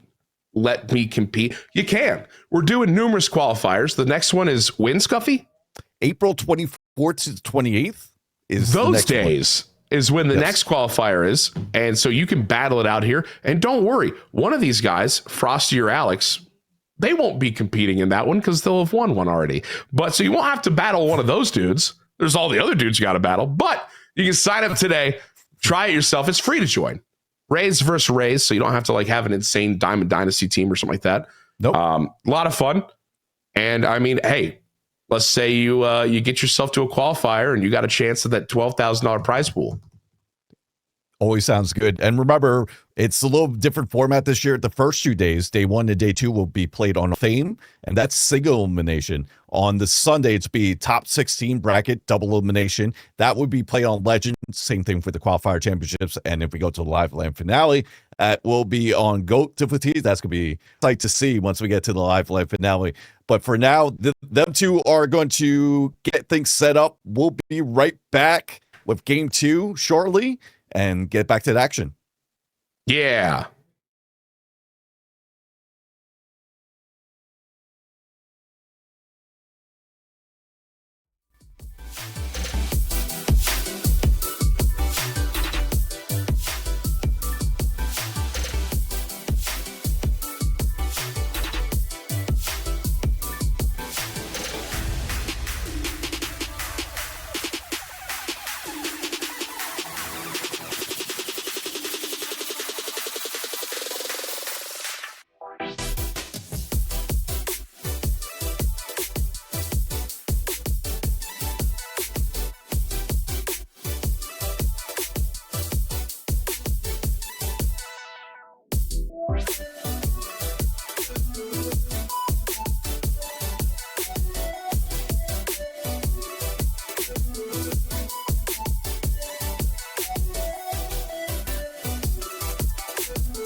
go 80 and 82, and it's a major disappointment. That, to me, is a sign of how far the franchise has come over the years. It hasn't been an easy year. We seemed really stuck on 500 or in the vicinity of it. 80 and 82, and they missed the playoffs first time since 2018. Tampa Bay Rays announcing they will play next season at Steinbrenner Field. Steinbrenner Field. Can there be bounce backs? Those guys have bounce back here. If our goal is to be a championship caliber organization, we got to find a way to get more output out of that position. Ha-Seong Kim. Ha-Seong Kim has signed a 2-year, $29 million contract. Pretty exciting. He's a complete baseball player. According to reports, Tampa Bay Rays will sign catcher Danny Jansen. Danny Jansen, who is going to be their everyday catcher. Everything that you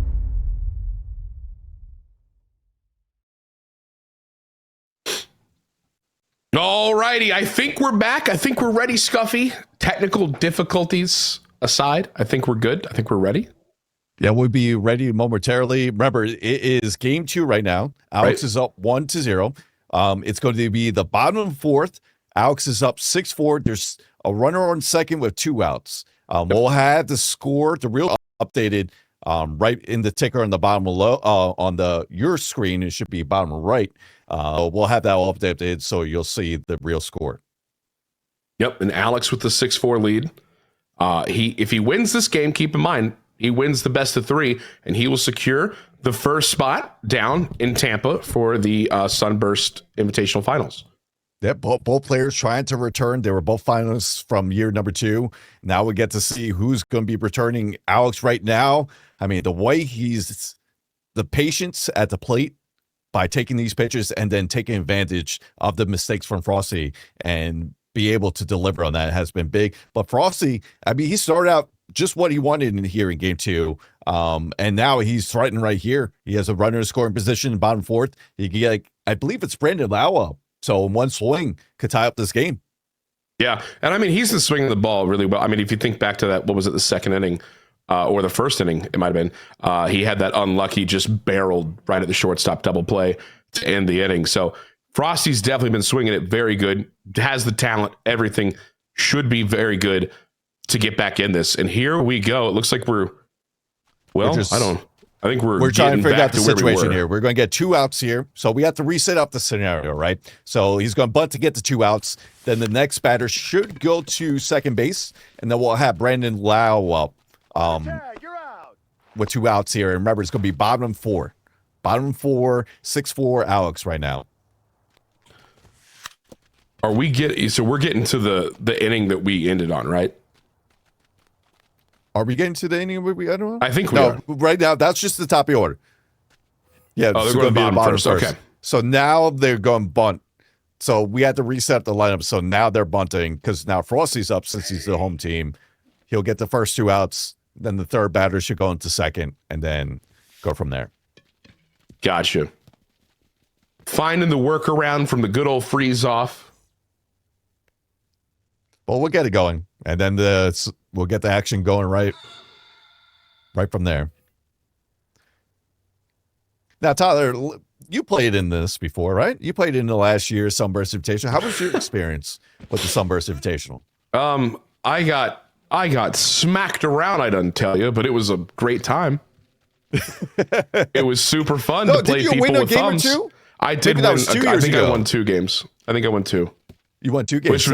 Which was if shocking. If you could win 2 games, if you're watching right now, and Tyler could win 2 games. If I can win 2 games. Anyone could go all the way. Yeah. I mean, you might as well be the champion at that point because, I mean, I have no thumbs. Yep. And here we go. We're in the scenario that we need. Real baseball being played right now. And look at that dot sinker inside for strike 1. Don't know if Alex was 110% ready. He's like, all right, hold on. I had to hit pause. Had to think about it. Well, no, Frosty was right. He was the one that pitched the sinker inside. Oh, okay. Gotcha. Yeah. That's right. Frosty's hitting. That's right. Frosty's hitting. Down 2. Runner on second. 2 outs. I think we're ready to go. I think. Maybe. Yep. Alex has scooted up right to the monitor. He's ready. Frosty also. Well, how did he put it? Sniffing pixels? Yeah, sniffing pickles. That's the first time I heard that. Maybe I'm too old. New term. I don't get too close to the monitor, man. Maybe that's why I'm even worse. I don't know. 1-2. Here we go. Brandon Lau. Got to do something. Chops one foul. 1-2 again. Here's the pitch from Littell. It's going to be a ground ball. Scoop by the second baseman. And that will end the inning. So it is 6-4 Alex as we go to the top of the inning. This so is Frosty was able to get one in that inning. Right. Yep. And this is now technically the top of the fifth. Top of the fifth. Yes. Top of the fifth right now. Top of the fifth after the freeze off. Okay, here we go. 6-4. We're caught up. And I mean, without missing a beat, that's a line drive over the right fielder's head. Brandon Lau's got a base hit to start the top of the fifth for Alex. That was just peace right there from Brandon Lau. Early good center PCI. Went over the right field wall for get an extra base hit to lead off this inning. That break didn't matter. He was still locked in. He was, I'm ready. I'm ready to barrel. Danny Jansen stepping in 0-2. That one's going to be smacked to right field. High in the sky at the track. That should get him over. That should. It'll be a productive out. Little sack fly. For a minute, I thought it might go. Just kept going. Yeah, that just kept carrying, right? Great swing. I mean, he was just late. Pieced it up pretty good, though. Josh Lowe stepping in. And that one's going to be popped up in the infield. That's not what he wanted. Not a productive out there. Huge for Frosty. Now, the thing is, with the freeze-off, Zach Littell, how long do they leave him in now? That's the thing, because we can't really replicate stamina and confidence and stuff like that. Chopper to short, and that will be the final out of the inning. So, 6-4 as we go to the bottom of the fifth. Yeah, it'll be interesting to see how that goes.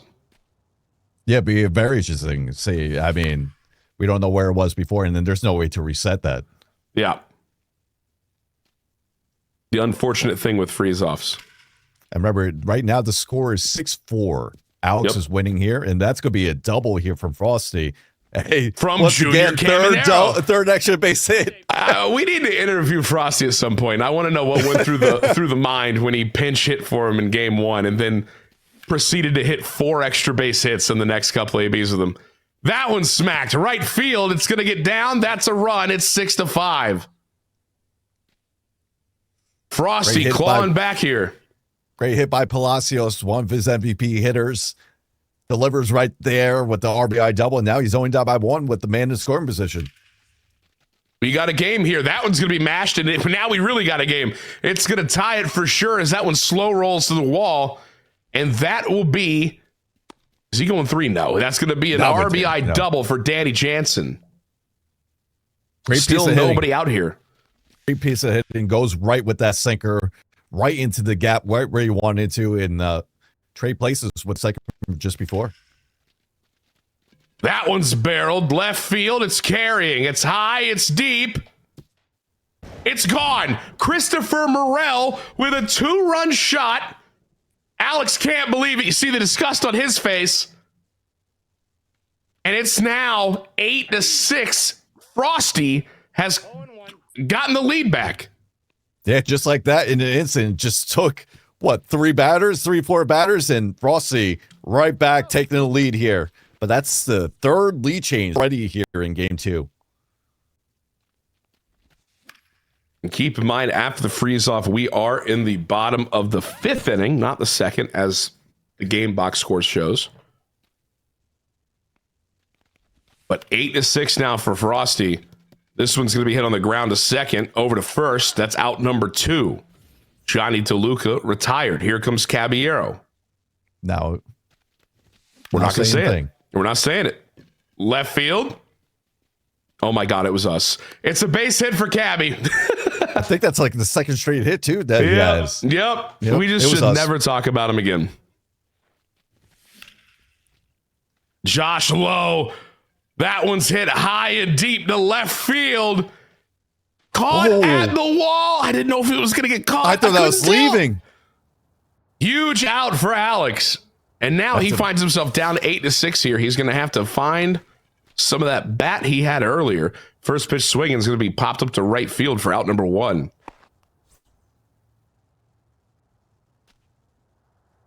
Yeah, we'll Here see comes how he Palacios. coaches here. Sinker taken for a strike. 0-1. Splitter low, misses 1-1. Palacios has a great swing. Fastball low, misses 2-1. That ball's hit well, left field, in the air, and in a glove. It's going to be out number 2.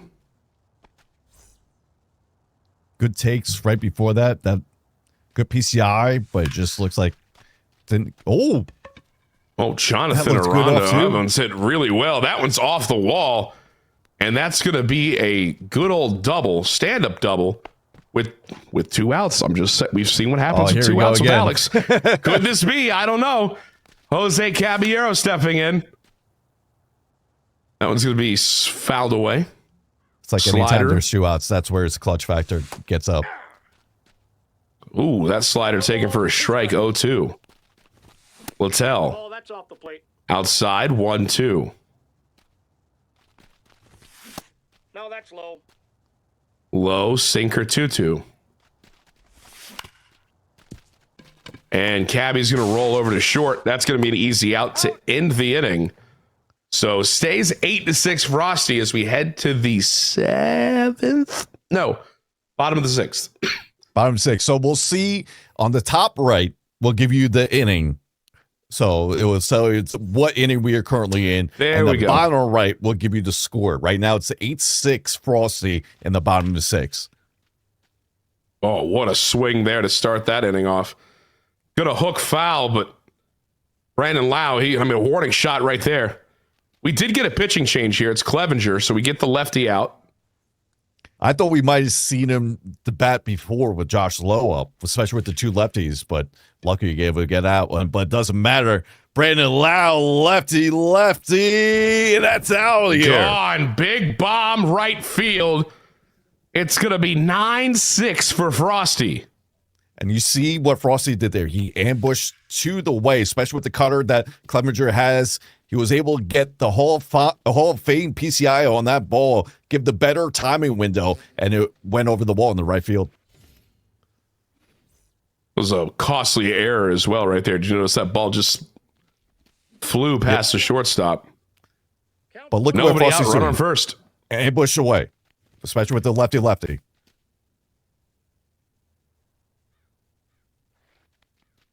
The pitch. That's ball 2.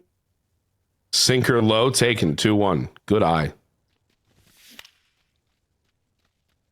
Hitting the left field.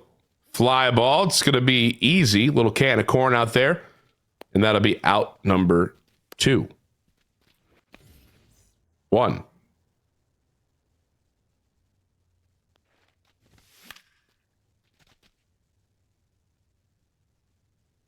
Runner on first. Curious how long he's going to leave Clevenger in here. Well, if you keep getting some lineouts like that, you might leave him in a little longer. That one's a beautiful longer, swing, yeah. but a nice out. Out number 2 from Danny Jansen. And here comes Christopher Morel. 9-6 is our score here. Little warning shot there. Foul down the third baseline. 70 power for this Morel against the lefties.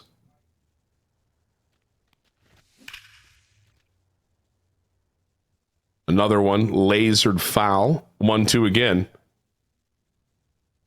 Clevenger on pitch 14. Popped up. Does it stay in play? I don't think so at all. And that will be a foul ball again. 1-2. Sinker misses low. 2-2.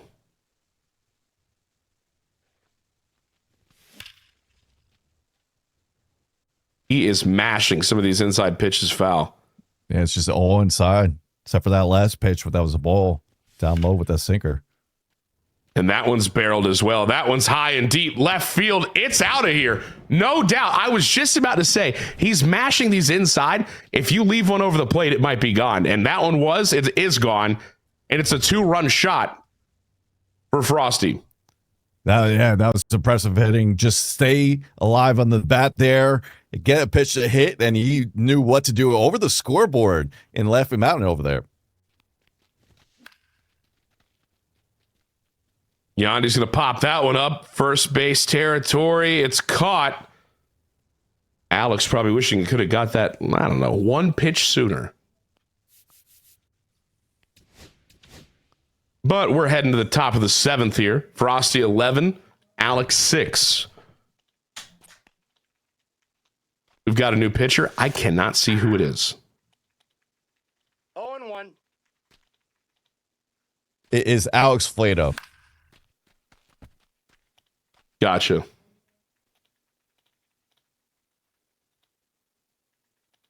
O2 pitch. That one's going to be hit up the middle for a base hit. My feed is very fuzzy. I can't tell. Scuffy, you might have to. That was the idea. You want me to take over? I'll take over for a little bit. Here we go. Brandon Lau at the dish. He's going to swing through that circle change there. Alex Flato will have the sinker slider circle change here. There's that slide. Dotted it up inside. Look at that. Makes it 0-2. Nope, that's a ball. Just misses that fastball. Had him frozen there. But good pitch, and then he comes back with a sinker down the middle, and Brandon Lau knows what to do with it. That's a 2-run shot here for Alex. Make it 11-8 game, 474. That ball was destroyed. My feed cleared up just in time for me to see that missile. And here we go. You take over. All right, Danny Jansen stepping in. 0-1. Here's the pitch. Did he go? Check swing. Did he go? Yes, he did. It's going to be 0-2. The pitch. Taken low. That's circle change. Just out of the zone. Good take. 1-2. Nope, that's off the plate. Ball 2. Fastball inside. Taken for a ball. 2-2. Count's full. Wow, another terrific take. 3-2. So battles back to full from 0-2 to 3-2. And this one's going to be rolled over to third. Little chopper over to first. And that will be the first out of the inning here. That was a good pitch. Good pitch to bring that time to bring that high slider against right there, make him roll that over. Yeah, got him to chop it real nice. And we're going to see another lefty come out of the pin here. It's Garrett Clevenger. Josh Lowe is up. He's been a huge bat for Alex. 2-0 to start. Here's the 2-0 pitch. Ooh, sweeper. Got a lot of plate, but swung on a miss. 2-1. Fastball, swung on a miss again. 2-2.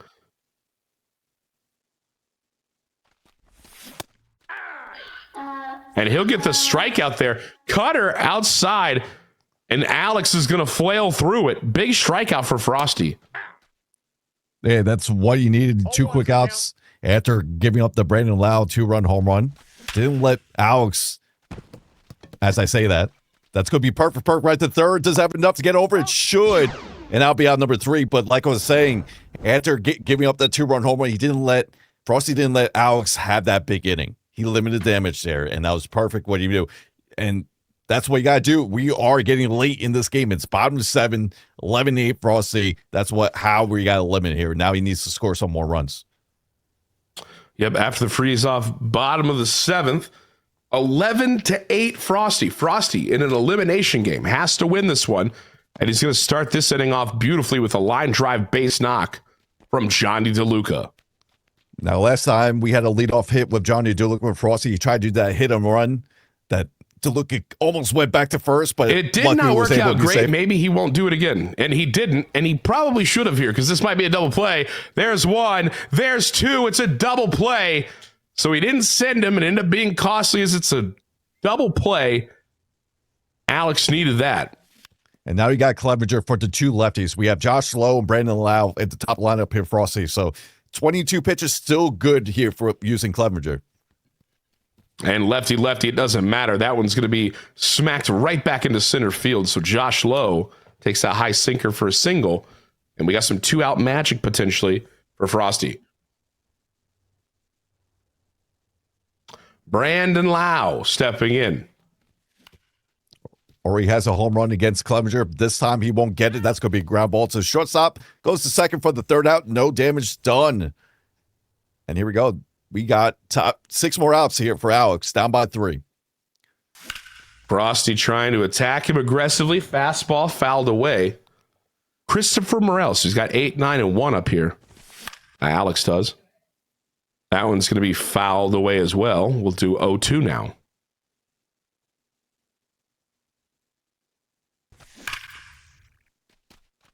Ripped foul. Barreled that cutter up, but he was very early. And this one's going to be smacked right to the shortstop. Got a good piece of that slider, a little bit off the plate. And that'll be the first out of the inning. Yeah, that was inside enough, even with the good PCI there, that made him roll that over. Richie Palacios, though, is going to try to make something happen. That one's barreled to center field. And that might be a triple. It is a triple. Throw to third, not in time. It's a 1-out triple for Palacios. And Alex, who's down 3, is threatening. And we're going to get a change here. Here's Curtis Mead against a lefty. Ori has a pitch hit RBI for and he's going Alex. to probably get another. No, it's an out. I thought it was barreled. It's going to be an RBI sac fly. It's now going to be 11-9. Man, he got a good piece of that with Mead. Yeah, that was a good piece right there for Mead. Did get the run home, so you're happy about that. Was hoping to find some grass. Absolute laser for an out, but he does get the run. That's huge. 11-9. Frosty with the lead here in game 2. Alex won game 1. Feel like Frosty top needs of to the go, 8th. It has to go after Caddy. You got the top of the lineup up next. Oh, never mind. Top of the lineup here for Alex. And it's Alex with 2 outs. There's been a theme. He's been very good in these situations. Check swing on the cutter high. That one's going to be dumped into right field, right to the right fielder, though. Frosty will take that, and that'll end the inning. So, 11-9, we're going to the bottom of the 8th.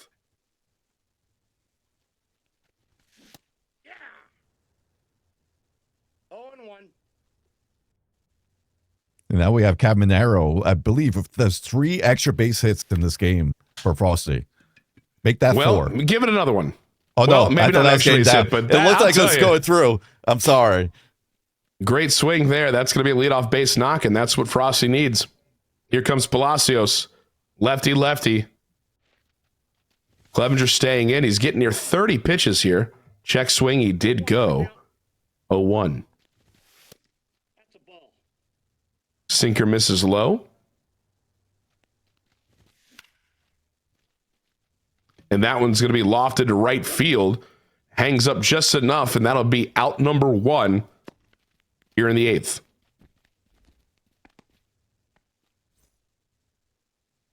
Danny Jansen stepping in. You've seen him mash some baseballs so far in these first 2 games. Yeah, we're probably going to see it right. You know what we haven't seen yet is Edwin Uceta, but we're not going to see him just yet. Rasmussen's going to be here. Once again, has a lot of meta pitches, sinker, slider, sweeper, and a fastball. 4-seam fastball. There's that cutter swung on a missed. There's that, I want to say sweeper, 1-1. Yep, wow. This one's going to be hit to center field in the sky, high in the sky. And that'll be out number 2.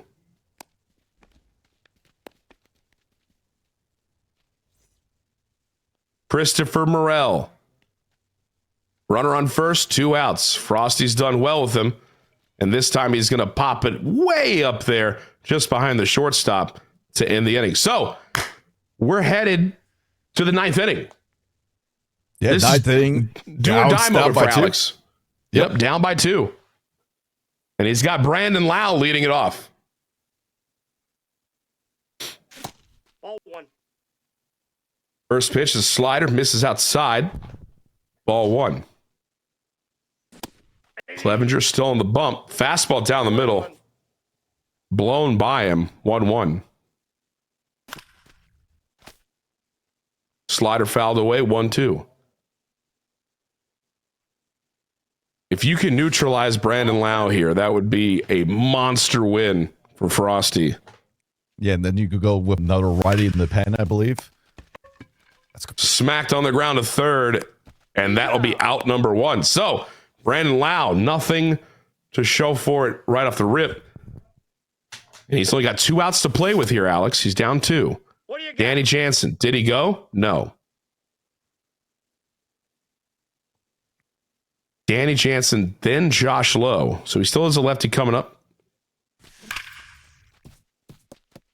Roped foul. 1-1.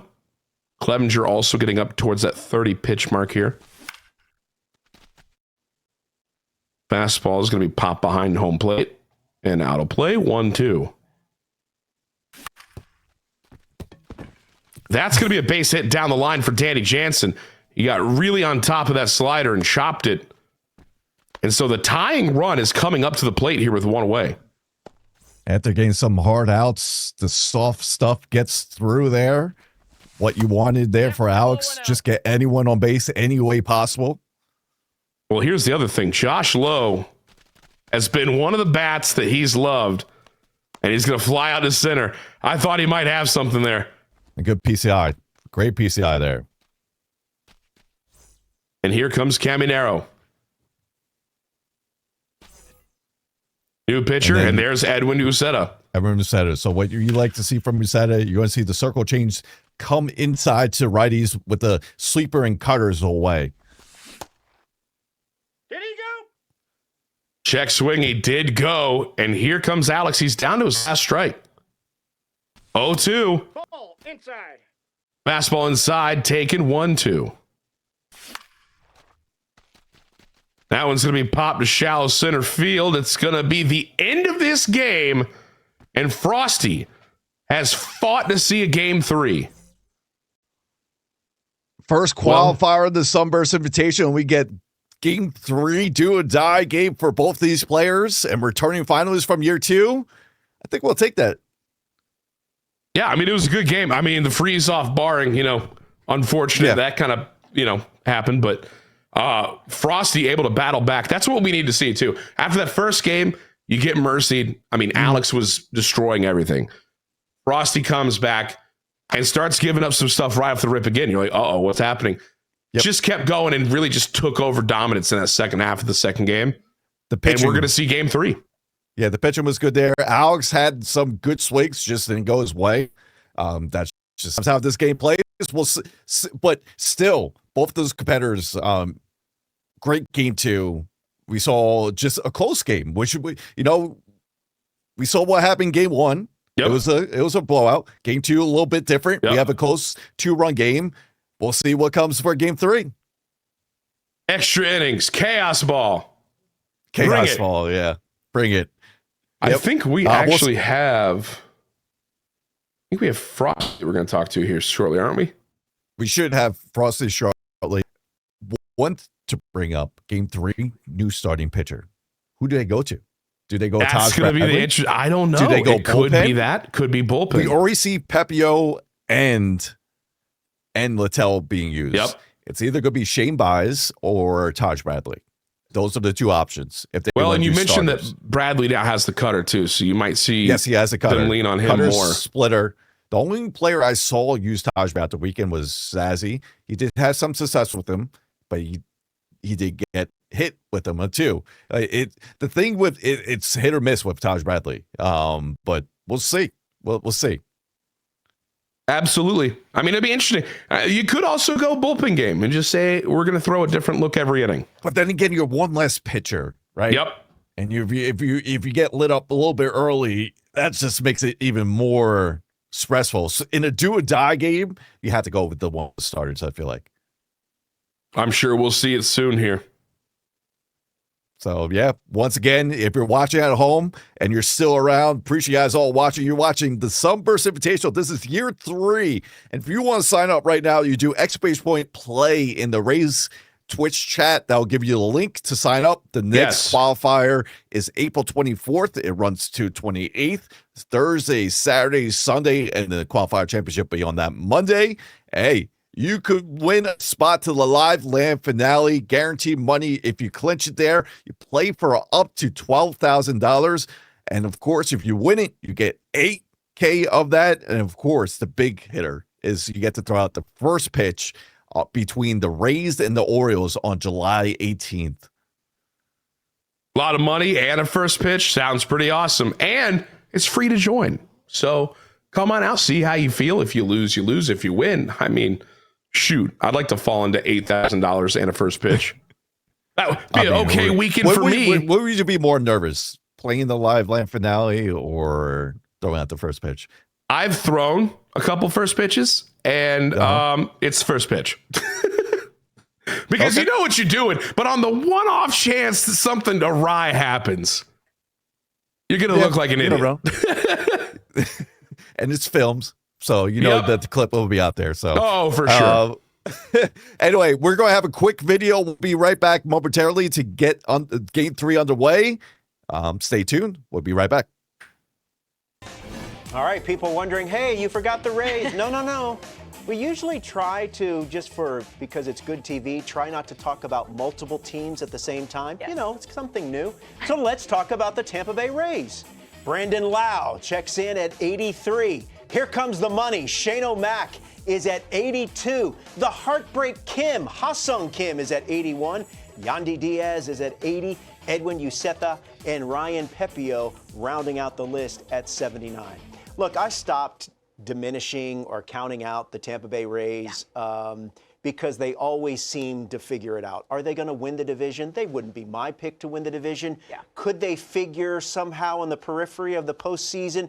It would not surprise me. That's just how the Rays are. Yeah, and then especially with the people that they're returning this year, Shane McClanahan. I mean, Ha-Sung Kim, I think we were all pretty surprised he went to the Rays, but that's a huge pickup if we remember Ha-Sung Kim's season from 2023. Obviously, he's coming back from an injury, but Shane McClanahan, I'm so excited to watch pitch this year. A lot of these pitchers we almost forgot about, but 3 seasons he had a sub 3.5 ERA. He's rated 82 overall. I think it's a little low for Shane, but 92 four-seam fastball. So I'm excited to watch him come back and hopefully bounce back for the Rays this year. Yeah, he's 33-16 is McClanahan with an ERA of just over 3, as you mentioned, in 3 seasons. Missed all of last year with Tommy John surgery. Brandon Lau, 21 homers, 473 slugs in 107 games during the 24 season. You take a look at his power numbers. Powers against righties. Of course, that left-handed bat is at 81. His batting clutch is a bit higher at 88. He's another guy that they missed who, had to struggle through some injuries last season. Oh, yeah. I mean, he ended up, though, when he was on the field, he did a fantastic job. He was second in hard hit rate among second basemen. So at least he's someone that's giving you consistent power in the lineup and production offensively for the Tampa Bay Rays.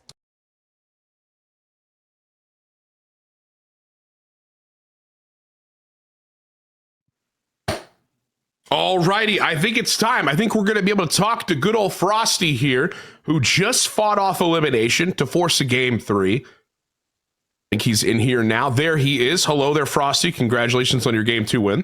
Thank you. So, go ahead, Tyler. Well, no, I just wanted to ask. So now that you've won Game 2, how do you tackle Game 3? We were talking about the pitching. Is it a bullpen game? Are we getting a starter? How are you feeling? Might see a little bullpen game out of me. Oh, wow, I love it. We were talking about it. We didn't know if somebody was going to do it. I'm in. I got it. We didn't know because Taj Bradley's still there. He does have the cutter, but wasn't sure how you players been playing throughout the week. We rarely saw him, so I'm not sure how he reflects here. But I just want to go back to Game 2. You come out hot. You get a 0 right in the first, score 3.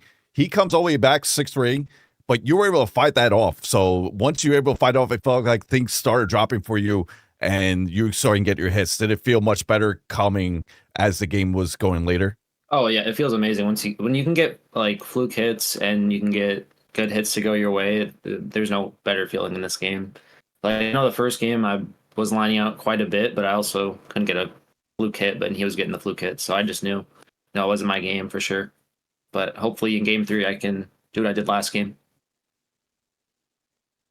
Frosty, we've talked about how like you guys are all different breeds of players as opposed to what you just see in ranked seasons. You know, you could go down 4 or 5 runs and you don't even, I mean, when we're looking at your camera, you're not even really reacting to it because you just know that your skill is there and that if you do what you're supposed to do, you can get back in there. No doubt. How do you keep that composure?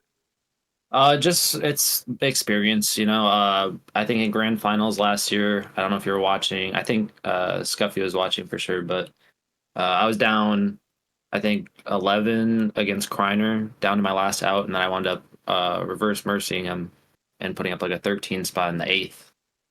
Good Lord. Know, it's legit. Just you got to get good swings to be rewarded and have composure. I learned that that's what my biggest struggle was when I first started was composure. And I promise you, the more you play the game, the more you get in these situations, the better you get. Well, we got to keep going. You got another do or die game up next. We wish you nothing but luck, and we're excited to see that bullpen game. I'm very excited too. This is gonna be fun. Good luck. Have some fun. And we'll see. We'll be talking to you after the game. I'll see you. Good luck. Bullpen game, Scuffy. Bullpen game. Yeah. Bullpen game. So everything I said, take out the window. Yeah, everything you said, Scuffy. I mean, can you just realize these are competitors, okay? And it's not us elderly men flailing at the sticks anymore, okay? These are competitors, Scuffy. These are the top guys. This is why we ask the questions. This is why we ask the questions, because they have the strategy. They are the ones that play at this game at the high level, and it's going to be fun. It's going to be fun. Do or die game for both competitors. This is your game 7 for the first qualifier of the Sunburst Invitational. Now, I would absolutely love if he just threw us a curveball and then didn't last second go bullpen game. If he lied to us in our interview, he's not going to Top Golf with us again, all right? That's what's happening. I'm putting my foot down. I want to see chaos bullpen game. So should be fun. For Fossey, it's Top Golf. For Alex, it's get the blueberry drink at the restaurant. Exactly. That's what they're looking forward to. No, they are looking forward to winning some more money and then having a fantastic trip to go down to Tampa, which, I mean, shout out to the Rays for putting on this event for year 3. Shout out to Yuki and everyone behind the scenes. Rare drop. I mean, we couldn't have done it without all this. It's been a lot of fun for the MLB community. Hopefully everyone's watching and enjoying this. And this is the first qualifier of 4, so we'll have a lot more championships coming your way, and a lot more. You can sign up, and I mean, hey, the Rays are allowing some of the best players in our community to have a spotlight on their insane skills. So this is awesome. Make sure you sign up for the qualifiers, give it a shot, and who knows, you might see us in Florida talking about the blueberry drink. No blueberry drink. We have to mention that now, since game 1, Alex was home, Frosty was game home 2. Alex will be home for game 3. He was the top seed entering the qualifier 1, so he did have home field advantage. That's big, very big here in the do-or-die game here. Absolutely. So now you're saying Frosty is the away team and bullpen game. It's gonna be fun. It's gonna be a good one. It's gonna be fun. They should be setting up momentarily, and we'll get to game 3. This is what we asked for. The chaos. There we go. They were setting up the jerseys, then we'll set up the lineup. I'm curious where Alex goes. Does he go with a starter, or does he go bullpen game 2? Double bullpen game? Oh my God. I'd be down. I'd be in. Oh, picking their starters. Guessing here. Oh no. Am I getting thrown a curveball? Oh, no. Edwin Uceta. They are both going bullpen game. So Alex is on the right. The reason I'm curious, since Frosty knows he's going Clevenger, does he stack the lefties from the top like he did for the first 2 games? That's what I was just about to say. And I don't know if he's gonna. I don't think you do. You put in you Curtis Mead. I would Curtis Mead, yes. So, and you save the lefty off the bench. You save Richie Palazzo, which is quite, unconventional, because Richie Palazzo is one of the great hitters for Frosty. So it could go both ways here. I'll say I'm kind of shocked in Alex's decision to go with the lefty out of the pen. You just don't have many lefties. You're burning that lefty real early. And now you've given him kind of the heads up. Very interesting decision. Let's see if it works out. But we're doing it. It's game 3, baby. Alex is the home team. Frosty the away team. Winner take all. This will be for the first spot in the Sunburst Invitational Finals down in Tampa later this year in July. This is what we wanted. This is what we asked for before the game started, is just give us the chaos, give us the game 3. At game 7 right here, one of these players will win a spot in the live land finale and be the first one to go down there in Tampa. Also, they guarantee money with this. This is a money game right now because all 4 competitors that go to live land finale do win the share of the 12K pool. So guaranteed money spot. Wow, what a dot to start us off. Cutter clipping the low and in part of the strike zone. Nasty pitch from Alex. 0-2 after the foul ball. So we're seeing Frosty leading off Yandy, which has not been the case. Ball, that's off the plate.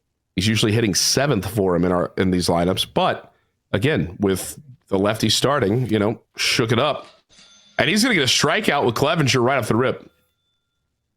Yeah, the check swing, just go there. I mean, check swings are definitely a little bit more sensitive this year if you have been playing on Music Show 25. Got called strike 3 right there. 0-1. Brandon Lau is the second hitter here, and he's going to smack it right to the first baseman. Step on the bag. 2 quick outs here for Alex. And here comes Junior Caminero. I should have asked him. Why didn't I ask him? We forgot. I'm such a bad announcer. Did he just hit a bomb with Caminero? Yes. Oh, what a bomb. It's gone. Why didn't we ask? I'm so mad. We forgot. What a bomb. That was the one question that we're going to ask. 3 extra base hits in game 2. In game 3, he leads it off with a solo shot here in the bottom of the first. Wow. 1-0. Early lead here for Frosty. 2 outs. And here comes Christopher Morel. And that one's going to be hit to right center field, high in the sky, but it's going to be camped under for the final out. But not before Junior Caminero hit a missile of a bomb to take a 1-0 lead. Very similar to what we saw in game 1. Frosty takes the early lead. We'll see how Alex responds here. Now he has to face Edwin Uceta. We haven't really seen Uceta since late game 2. Like we mentioned, he has a circle change, cutter, sweeper. Yeah, just for 1 out. And then fastball. This is what he likes to do. You see the fastball come inside and then that circle change as well. You want to tunnel both of those pitches. His circle change might be the best pitch that any Rays has in this game. Any Rays pitcher has in this game, I should say. Yeah, and there was that tunneling right there, the fastball, then the circle change. I'm going to take these notes for when I'm playing ranked seasons later. Cutter outside is going to be lined to first, and that'll be the first out of the inning here. Brandon Lau stepping in. 1 away, down 1. First pitch low, fastball misses. 1-0. And that one's going to be smoked up the middle for a 1-out base knock, Brandon Lau. Had a lot of plate there, went right with it to get up the middle there. A deep sigh from Alex after that first base hit. It's got to feel good. 0-1. He is close to that monitor. I need to try that too. I'm either going to fry my eyes or I'm going to be even more terrible at the game. I have no idea. So I feel like if I sit closer, it feels like it comes even quicker. I need to be like at least an arm and a half, arm length for me personally. Yeah, I feel that. Ground ball. The first baseman's got it over to second. There's 1. Back to first. Double play. And Alex gets nothing. So it's 1-0 Frosty as we get to the top of the second. Clevenger's still in the bump. Fastball taken for a strike.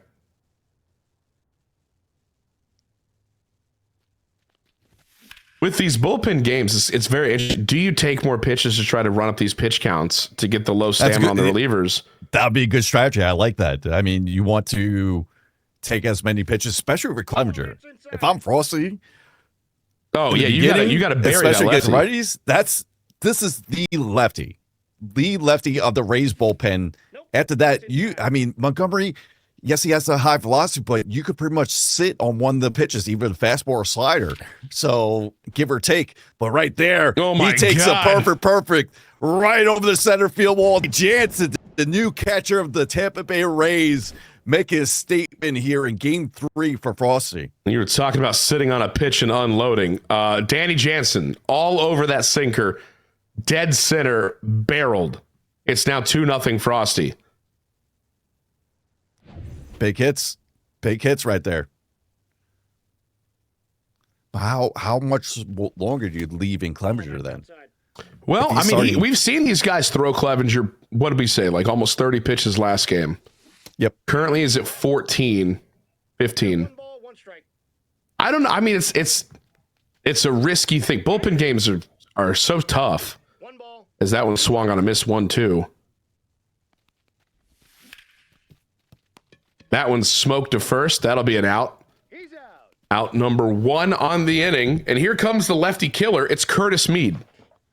Curtis Mead already having an impact in, I believe, only Alex used Curtis Mead, but Frosty says, I could do it too. Give me a single. Find some grass there for a single. I'm telling you, you're playing BR and you're looking at your bench and you see Curtis Mead pop up in the late rounds. Tuck him away in there. He's incredible versus lefties. And right there gets another base hit. And now Johnny DeLuca is going to groove one to center. That one's going to bounce, and that'll be first and second now with one away for Frosty. If he gets another one here, he gets set the table here. Roll over to the top of the lineup. Yeah, top of the order coming up here. 1 out, runners on first and second. Jose Caballero, though, still a very good swing. Check swing. It was a strike, 0-2.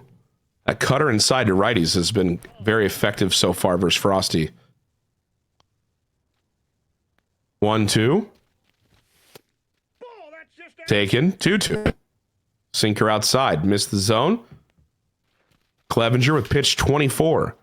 That one's smacked up the middle. That's a base hit. Does he send him? I believe he does. 49 speed. Coming home. Throw off line. It's 3-0 for Frosty. And the top of the order's coming up. This might be it for Clevenger, and it is. Drew Rasmussen's going to come in. I mean, that couldn't have gone any better for Frosty. Take out the dominant lefty, and it's only the second inning. Did he just pull Yandy, I think, for he did Aranda? Pull up Yandy. Man, that is wild. I mean, first pitch swing, it's going to be popped to the catcher. I love Yandy's swing. Maybe I'm tripping. This is why I'm not a top player. Yandy has a clutch. Even against righties, he has that 80 contact against righties. But now, I mean, how many times are you going to see Jonathan? When is he going to bring Montgomery? It's not going to be anytime soon. So you'll have that righty lefty matchup throughout for maybe next 1 through 4 innings. Very true. Very true. Brandon Lau here is going to get intentionally walked. Ooh, bases are going to be loaded with 2 outs, and here comes Junior Caminero. A chopper to short. Over to first. Got him. Wow. Dangerous play there to walk him loaded, especially when, I mean, Frosty's been barreling baseballs with Caminero. And that's a good play there because we know the meter, especially with the throw meter these players use, had to have been all the way to the right with the green. So you had to time it up that perfectly. Terrific play indeed. 3-0 here for Frosty. As that'll be a check swing. Did not go. 2-0 to Caminero. Here's the pitch from Uceta. Cutter in the zone. 2-1. Pounding that low and away part of the zone. Fastball swung on and missed. 2-2.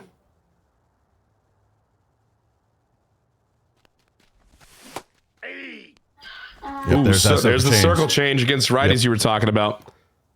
Big strikeout. Ball, that's inside. It's kind of the same approach. Game 2, Frosty came out 3-0. See if Alex could do again. I mean, he's been here before, just last game, down by 3. Yeah, definitely a lot of baseball still left to play here. Nope. Christopher Morel takes 1-2-1. We got 2 balls, 1 strike. 1 out here in the bottom of the second. The pitch. Ball inside. It's that circle change again. 3-1. No, ball 4. Wow. Fastball misses. What a take from Alex. Huge walk, and here comes Palacios. Fastball burned by him there at 95. Ball, that's out. Circle change just misses. 1-1. Grounder. That's going to find grass. Palacios with a 1-out single. Did it look like Aranda was playing in on that? I think he was. Outside, that's a ball. I think it looked like it. I wonder. I mean, it was a big hop, but it felt like Aranda was playing in there. Ball, that's out. All right, let's see. One swing could tie it. Jonathan Aranda popped up. I jinxed it. Infield fly roll back. Way to go, Scuffy. I know, that was me. I feel terrible Popped up now. to the pitcher, and that's going to be out number 2. And here comes the 9-hole hitter, Jose Caballero. Ball, that's outside. Circle change outside, misses for a ball. 1-0. Ball 2. Fastball high, 2-0. Top of the order looming. And that one's going to be smacked to right field. Does it get down? It does not. Great swing, but right to a glove, and it'll stay 3-0 as we head to the top of the third. Frosty with the lead. Yeah, Frosty's still in control of this game. Ball, that's outside. Could look for attack more. Got 4, 5, 6 up here. Cutter fouled away off the end of the bat from Christopher Morel. And he gets him on a high fastball. Very high fastball. Got him to open the eyes and go, oh man, I need that. Whiff. And that's a big strikeout. Danny Jansen. That one's barreled. It's gone. No doubt about it. Danny Jansen unloads. It's 4-0. Second home run of the game. This time goes over the right field wall. He had one earlier dead center, but Danny Jansen making an impact here in the Sunburst Invitational for the first time. Remember, he's a new player of the Tampa Bay Rays, and he's showing off his power here. Absolute, no doubt about that. That's inside. And here comes Josh Lowe in the 6th spot. That one's going to be hooked foul. 1-1. Oh, that might go. That ball's hit well. Carrying. Right field. It's gone. Josh Lowe will go back-to-back with Danny Jansen, and that one just had enough muster to get out of here. And look at that. Putting him in the 6th spot, not in the leadoff spot, paid off here. Able to get the back-to-back shots and keep on attacking. I mean, adding to his lead here. And so now it is 5-0 here.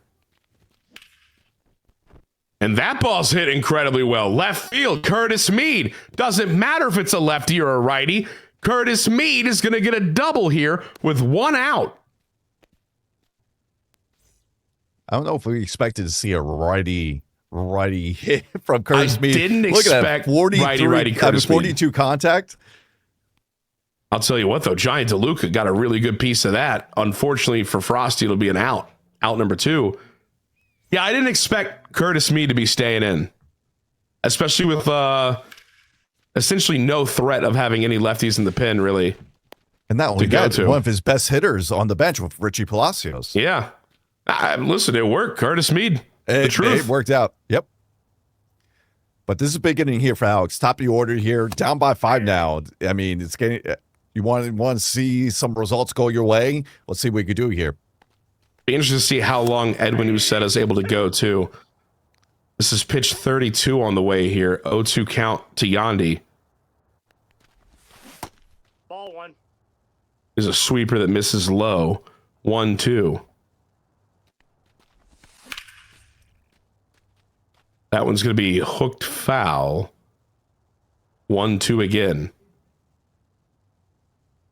Bullpen game for both these guys. That one misses outside. 2-2. Counts full. Oh. What a take. Fastball. You think they just froze him, or you think he just took that off of sight? Because you know what? It could have went either way. It could have. And that circle change is going to be flared into the first baseman's glove for the first out. That's tough if you're Alex right there. And that's it for Uceta with the two lefties looming. We got Brandon Lau now. That's going to be one pitch and one out. That's a big out right there for Frosty. That's huge. Anytime you can get Brandon Lau, like even Frosty was talking about, if you give him a single, that's a win, you know? To get the out on one pitch, insanely good. Did he go? Check swing. Did he go? No. Danny Jansen needs to be loud for Alex the way it's been loud for Frosty. That one's going to be smoked to left. A diving play. It's nice, but it's still a base hit. And let's see if he has a 2-out rally here. I mean, lefty, this is going to be tough here. Nope, that's a ball. But it is one of Alex's favorite swings in Josh Lowe. And that might be why. Perfect. Left field carrying. It is not a home run. I mean, he really wanted that. But that'll be an RBI double. But that ball was pieced. I mean, at least it wasn't a ground rule double, though. That's true. He gets the run. So, that's huge. Yeah, gets a run. Starts chipping away at that deficit. It's now 5-1. That is going to be a base hit from Caminero. Pushed to right field. And now with 2 outs, runners at the corners. Christopher Morel, big power. 2 lefties on deck. So does he pitch around him? Ball, that's down. Very much could. Although lefty, clearly Alex doesn't mind. That ball's mashed. Yep. Yeah, he's barreled down the line for Morel. That's a run. And now, that's going to be 2 runs. Go. Whoa. Play of the play. Wow. 5-3. I don't know what happened in left field for Frosty. The only thing I think is he might have tried to do his timing with the button action. He went into red, so he held it, and there's nothing you do. That's the only thing I can think of. I mean, you can see the gift on Alex's face as he panicked and even with his finger did like a go motion. 2 strikes. Still just 2-out hitting. It's 2-out hitting. That one's hit well. Left field. Carrying. Caught. 5-3, though. Huge inning for Alex. Cutting the deficit to 2. And a good job for Frosty getting out of it before letting more damage. Yeah, got something going there. Got a good piece. All those PCIs, even the outs were great there for Alex. Yeah, that's one thing you're going to see in watching these kind of tournaments and these kind of competitors. You're going to see a ton of great swings. These dudes are locked in.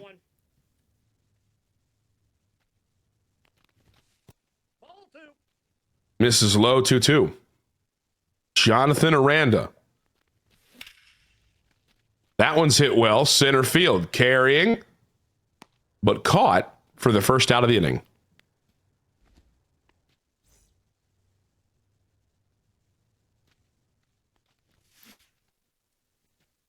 Now, this is where we got to be careful. Brandon Lau, try not let him respond. This is where, if you're Alex, you want to put up that 0. You want it, especially or 3, just the previous inning. And yeah, I don't know if he's going to get that opportunity because that ball is barreled. It will not be a home run, though, so he's got that going for him. Brandon Lau heading to third. Throwing to third, not in time. It's a 1-out triple. Brandon Lau with the triple. Wow, okay. Just missed that home run. 0-1. It is funny, though, right after you really don't want to give up a run. And then all of a sudden, well, there's a run. There's the run. It's now 6-3 after that ground out. Again, I will say, if Frosty wins, that needs to be your first question. Yep, for sure. I mean, it's basically been his MVP since game 2 went on. I mean, he's been incredible with him.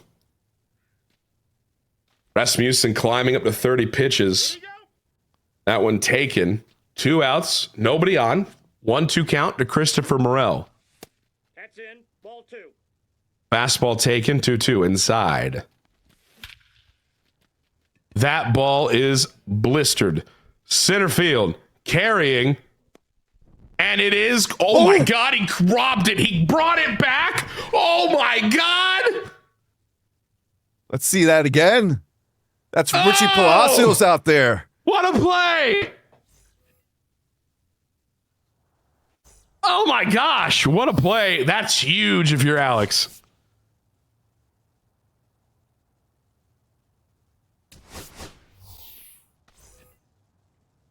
Long live Curtis Meade. Here he comes. He's the DH. And sometimes those type of robs, great plays in the field could give you that momentum come in the bottom half. Nope, outside. Absolutely. I mean, listen, you gave up a run that inning, sure, but you robbed another, and you're coming off of a great inning where you're swinging the bat and got 3 runs. Got him. Curtis Meade's out, but yeah, it was nice while it lasted. Here comes Caballero. That ball's perfectly swung. Left center field. Is it down? It's gone. 439 off the bat. Dang. I was waiting for the first home run from Cabby. This is where we can finally talk. Cabby. I did not think that was leaving at first. That's carrying. I mean, that might have had the elevation play with laughing out, but he squared that up. That was perfect. I mean, that was a great hit. Great PCI, Absolutely. Great hit. So, but Alex got the gets run one back, back. 6-4. Oh, and then Yandy right behind him. That one's hit well into the corner. It's down. It's a ground rule double. So with 1 out, and here comes Brandon Lau, the tying run at the plate. 0-1. That had a lot of play. 0-2 quickly. Brandon Lau. Ball down. Good take. Sinker taken. The first ball, 1-2. Oh, wow. Change up eye levels, change up velocity. You're able to freeze them right there. Nasty work there. New pitcher on the bump, Scuffy. Oh, that's out. Yeah, new pitcher, Alex Flato. I mean, you expected that, especially with Danny Jansen 2 for 2 in this game already. Still has a shot for some kind of damage here, but 6-4, 2 outs. Runner on second. That one's going to be rope foul, 2-2. Here we go. Danny Jansen. Oh, wow. Look at the PCI on that bad boy. Routine pop fly. That's tough.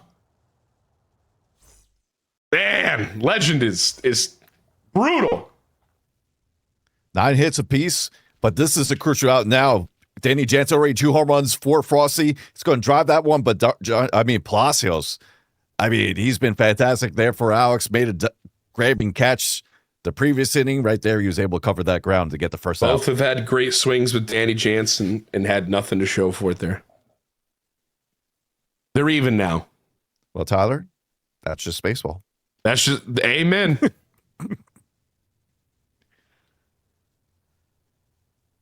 Here comes the lefty. It's Mason Montgomery to go up against Josh Lowe. And it's effective. You get the pop up here to left field. That should be out number 2. That's pretty easy right there. So quickly 2 outs here in the 5th inning. Alex trying to keep that 2-run deficit. Doesn't want to give up another run. That's where I was going to go with that. He wants it. He has last licks. He's the home team. You want to keep it to that, 2-3 run deficit. You might still be. Of course, you want to tie this game or take the lead here. But if you keep it there late, you had that last licks in the bottom of the 9th. If you need it, and this is what Alex wants. Keep it close. Yeah, and you've started chipping away too the past couple innings. So if you can get out of here scoreless, that'd be a monster win. But lefty killer Curtis Meade 2 for 2. Ball 2. 2-2, 2 outs to Curtis Meade. That's going to be the first out for Meade as it's a 1-hopper to second. And that will retire the side. So Alex keeps that deficit of 2. And now he's got 4, 5, 6 coming up. And all dangerous Josh Lowe here. What a take. What a take. Good Lord.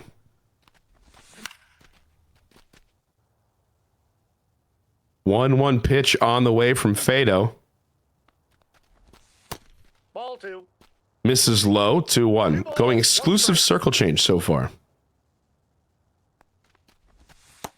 Nope. Another circle change. That misses 3-1. Caminero on deck. 3-1 pitch. Sinker going to be smashed to the seats. Foul ball, 3-2. That one's hit well. Very well. Is it over the head of the left fielder? It is not. Tracked down, and that'll be the first out. That was a great swing by Josh Lowe, though. Great swing there. And here comes Caminero.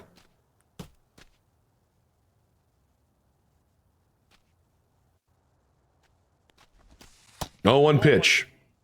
Slider outside. Misses. 1-1. Ball 2. There's that circle change again. 2-1. Circle change high in the zone. He's going to get that late underneath swing, and Caminero's retired.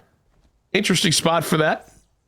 Yeah, probably caught off guard there, maybe, and worked in his favor.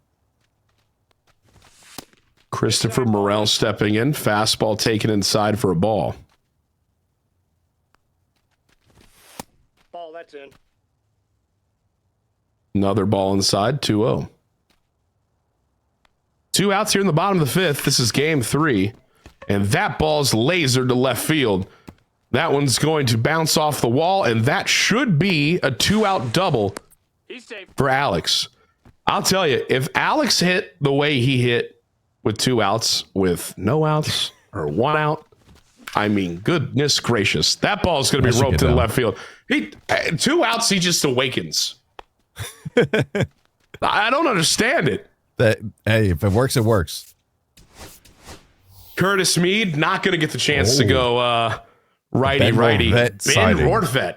So last night, he hit a grand slam with Ben. Late innings against him and Cafe to get into the spot right now. So let's see if he can replicate that here. 2 outs. I can see Cafe not liking seeing Rortvedt up here. 2-1. Ground ball up the middle. Ben Rortvedt finds a way, and the lead is trimmed to 1. 2-out hitting. The dude's built different. Yeah, it works. And now we go to the pen. Manuel Rodriguez has 99 velocity attribute here. You'll see that sinker, fastball, slider. 2 outs, runners on the corners, and quickly. Look at these takes. Caballero's up 2-0. Sinker, that one clips the zone, 2-1. And that one's going to be lasered to left field. That's unfortunate if you're Alex. Perfect for an out right to the left fielder. He smashed that ball, Scuffy. He did the best he could. It was perfect. Just hit right to the left fielder. That could have tied the game right there. But that was just a fantastic at bat, too. He takes the first 2 pitches for a ball, takes that sinker because he knew he couldn't do anything. And then he got a sinker just a little bit more middle in, and he turned on it. Perfect, but it went right to the left fielder. Edwin Uceta on the bump now. He's got 8, 9, and 1 he has to deal with here. Johnny DeLuca leading off this inning. That one's going to be smacked foul.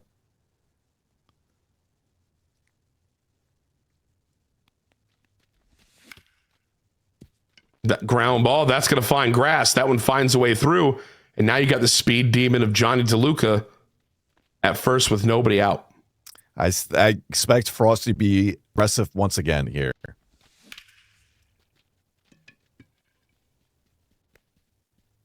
That one's going to be smacked to left center field. Caught for out number 1. Jose Caballero. Did you say something about him? Did you jinx him? Was this you? I didn't say anything about Cabby. Nope. That's inside. Jonathan Aranda's up. 1-1. Inside ball. Cutter inside. 2-1.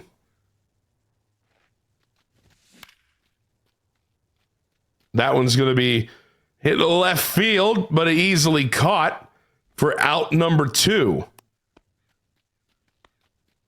So Alex pitching very effectively here. Try to get himself in a spot where he can climb back in. And he wants nothing to do. Nothing to do with Brandon Lau. I don't blame him.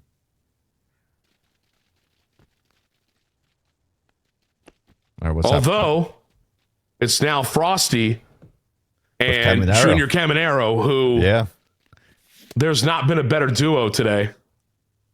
0-1. Ball inside. Just misses inside 1-1. 2 different ways he goes: circle change or cutter away, or cutter sweeper away. Goes back with the fastball 3rd time. Wow. Man, he left that in the zone too. That was scary. That's a ball. There's that circle change, low, 2-2.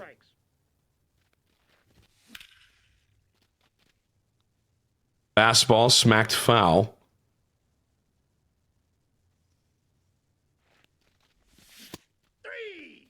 Oh, got him on the cutter. Check swing, he went. So it's still 6-5 as we head to the bottom of the 6th. Scuffy, we got a game.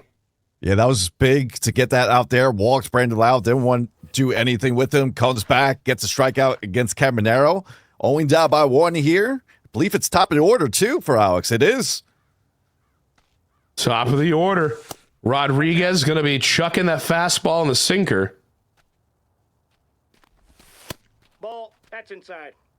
Wow, what it takes. What a take. 2-0. I'm sure you could play a game. How many times have we been saying that for Alex tonight? I mean, he just has electric takes. 3-1 here. Brandon Lau on deck. And he's going to take the leadoff walk with Yandy.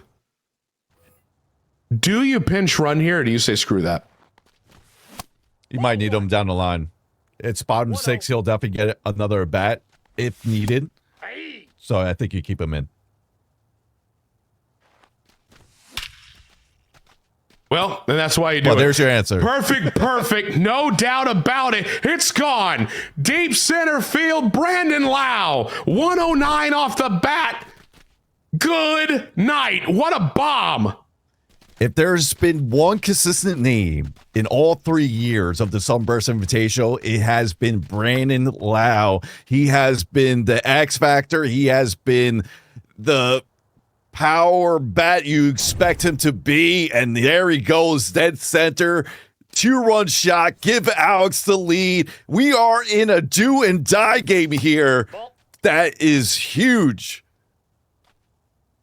I mean, the lead shift again.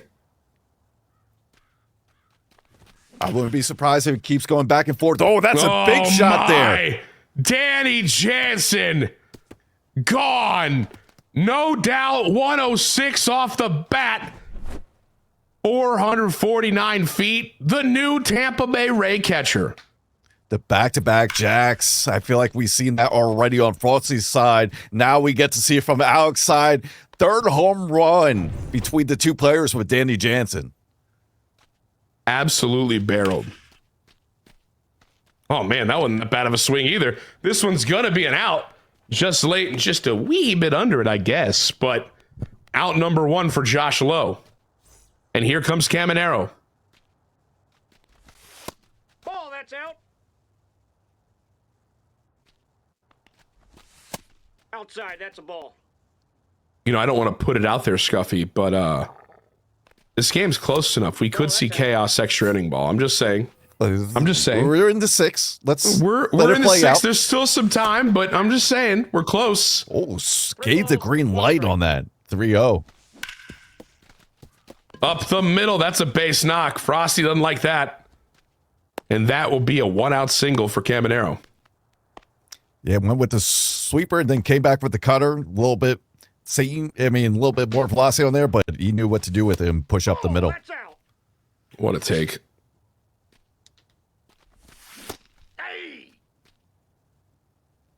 1-1 count. Christopher Morel, runner on first. Cutter outside, misses. 1 strike. Ball 3. Sinker inside, misses. Counts. It's 2-0, 3-0, 3-1. It's Oh my goodness. Didn't work out here, but he's just keep on working counts here as we go later in the game. It just goes back to we talked about it. He has terrific takes, and he jumps on the pitch very good when it's in the zone. Although I would think he wants that one back. The sinker raised a little bit middle. Palacios up. He's 2 for 3 so far for Alex. Fouls that one away, 0-2. Off the plate, ball 1. 1-2 pitch. Cutter low, taken. Rasmussen getting up there and pitches. Wow, what a strikeout fastball. That's the second time he's gotten Alex just frozen on the fastball. That was a good location right there. Good fastball spot. Upside. There's nothing really you could do with that. But Alex retakes the lead. Big home run from Brandon Lau. Follows up with Danny Jansen home run. Now gets 1 pitch, 1 out here to lead off the top of the 7th. Yeah, got him to roll over that baseball. And that's tough there because Uceda's already, this is pitch number 18 on the way. He's definitely been effective with him. But I mean, you're thinking if he gets to 30 pitches, he's gone. Thereabout. See him gone up to 40. We will see. This one on the ground, a short diving play from the knees. Throws the first. Got him. What a defensive gem from Alex.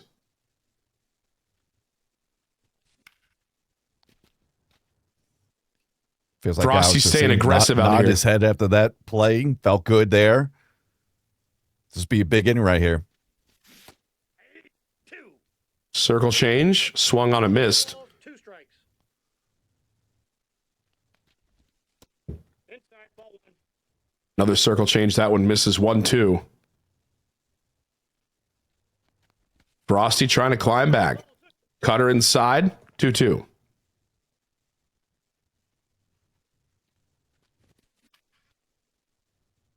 Ooh, just got a piece of that. Stays alive. Foul. 2-2. Full count. 3-2. See some great takes from Frosty now. Ball 4. That pitch is This is inside. That's a great walk right there with 2 outs. And here comes... He's pulling Curtis Mead. No. Well, it's for Richie Palacios. I know, but he had done righty already with him, and I just liked But Curtis this is Mead. one of his best hitters. No, it makes sense. 100%. Flies out to left, though, so it doesn't work out here, though. It made 100%. I was just rooting for Mead. I know you're rooting for Mead, but that was 100% the right move. 100% the move. Yeah. No, I agree. All right, this is where Alex is going to look to tackle Mead have hit more. a bomb there. I'm just saying. I'm just throwing out some questions. There's an alternate timeline. There's an alternate timeline that we'll You've been never know watching about. Community. You know how it works. I have been all right? watching Community. Ben Rortvedt with a leadoff base hit. And man, Alex and Ben Rortvedt kind of built different. Now I'm just hearing Roxanne in my head. Jose Caballero. Fastball, low, taken, 2-0. Yep, that ball went out. 3-0. Ground ball up the middle for Caballero. You're starting to see a little more emotion shown from Frosty, like a little more head shaking and stuff. Some of the pitches getting out of the zone. These are are being good taken. squared up. Look where that is. It's good squared up. He's getting results. And that's going to be down the line. That's going to be a base knock. That one's going to roll to the wall. Oh, goes That's through? a run.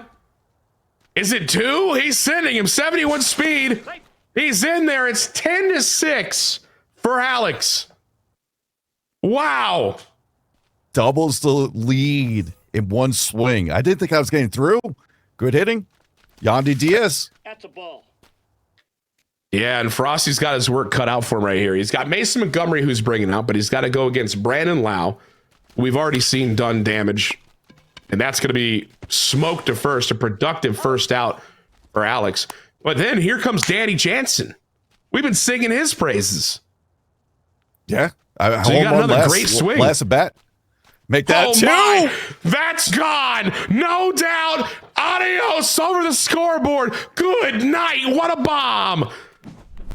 Good Lord, Danny Jansen on both sides. Both have 2 home runs, 4 home runs combined, but this might be the biggest of all.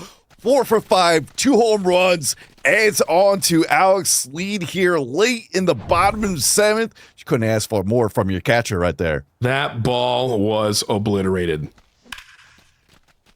And this one, right behind it's hit well. Center field, it's going to get caught at the track. Josh Lowe is trying to get in on it. And here comes Caminero. 12-6. Just like that, in the instant. Just like that. Less than a minute, it felt like. This is how quick MLB Show gameplay is, especially when the top guys, they know what they could put up runs in a blink of an eye when they're locked in. And you know what? It'll shock me literally 0% if in the top of the 8, you know, Frosty throws up 7 runs himself. You know what I mean? Like, they're both built different. They're both so good at hitting the baseball. And here comes Morel, 1-0. Fouled away.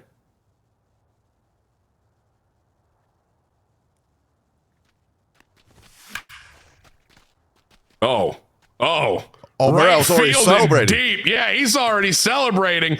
That's a monster bomb. Right field, no doubt about it. It's 14-6 now, Scuffy. Or 2-out hitting from Alex. I really want to look at the series, how many runs he got with 2 outs. This time Morel goes opposite field, 2-run shot, making an 8-run game. You know, in back of the head right now in Alex, he's looking for that magic number, and that magic number is 2. Yeah, I mean, 2 more runs here with 2 outs would be the mercy. And that one, oh my God, he just killed the pitcher. And you see one more big swing. Line drive, what'd that hit off his elbow? You got to take out him. Oh. Well, you got lefty. This is interesting. He's leaving him in. The thing is, that's good because Montgomery his confidence had to have been low. Oh, that one's hit well. Left field. Caught. Oh, it sound crispy and delicious off the bat. I got a little excited. If Ben Rorvet walked this off, I don't even know what you would have done. 22 hits. It was not like that 5 seconds ago. No. What a swing of momentum. What sets Alex up is him being patient at the plate, take these close pitches, set up hitting counts, and take advantage of that. And then after that, he's able to be aggressive after that. If he sees a pitch he likes, he's going to swing at it and hit it hard. And staying aggressive is Frosty here. That one's going to be a first pitch out to left field.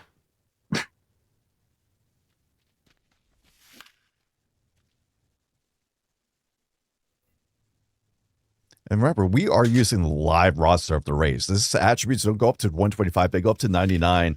So even to put total 32 hits in this game is quite impressive from these two. And that's a great diving stop by Cabby once again.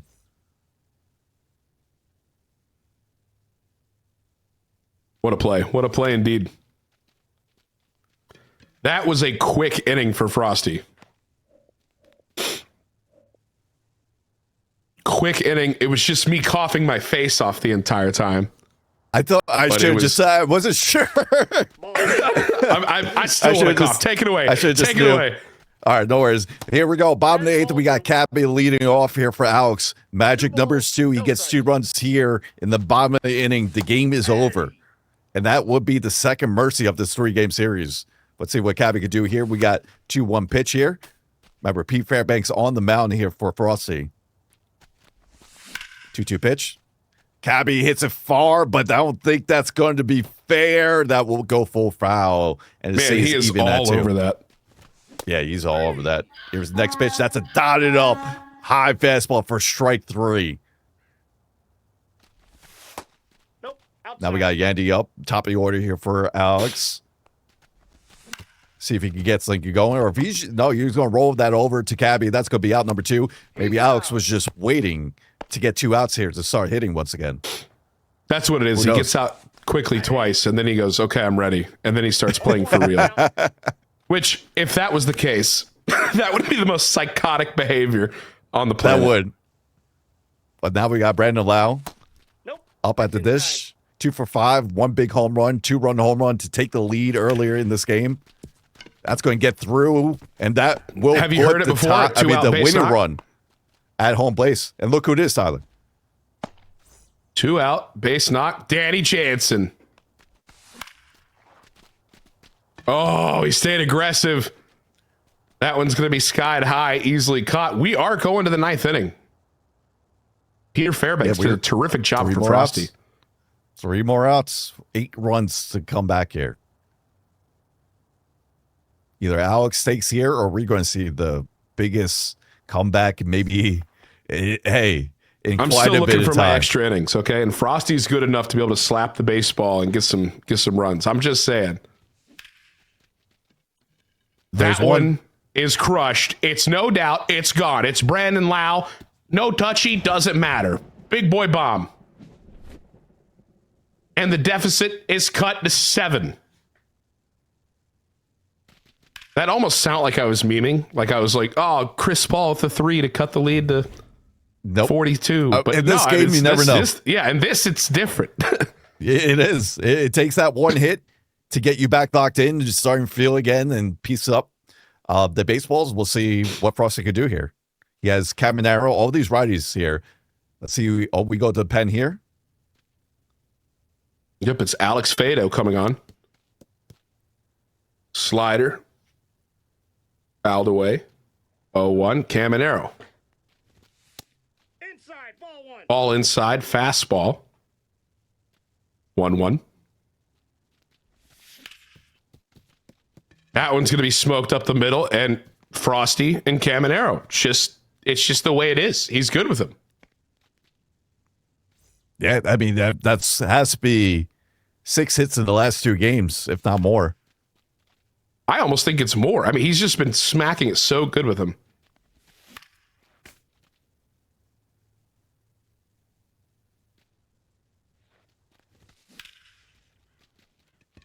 Oh my. Did he miss? He did. He's under it. That's going to be a loud out to center field. Christopher Morel thought he went up and got it. Alex is wasting no time. He's attacking in the strike zone right now. That was all these pitchers right now have been in the strike zone. Yeah, he's challenged him at this point. He's saying, listen, you got to not only hit the ball, but you got to get the good reward for it too. So big enough lead. That one's going to be hit high in the sky to center field. Great swing there. And that's going to be out number 2. And we are 1 out away from this first qualifier being complete, Scuffy. Yep, and Alex could be returning to the live land finale come in July. All we need is 1 more out. Check swing did not go. Runner at first. Check swing didn't go again, 2-0. Oh my goodness. That ball smoked left field, carrying over the head, off the wall. It's going to be a double.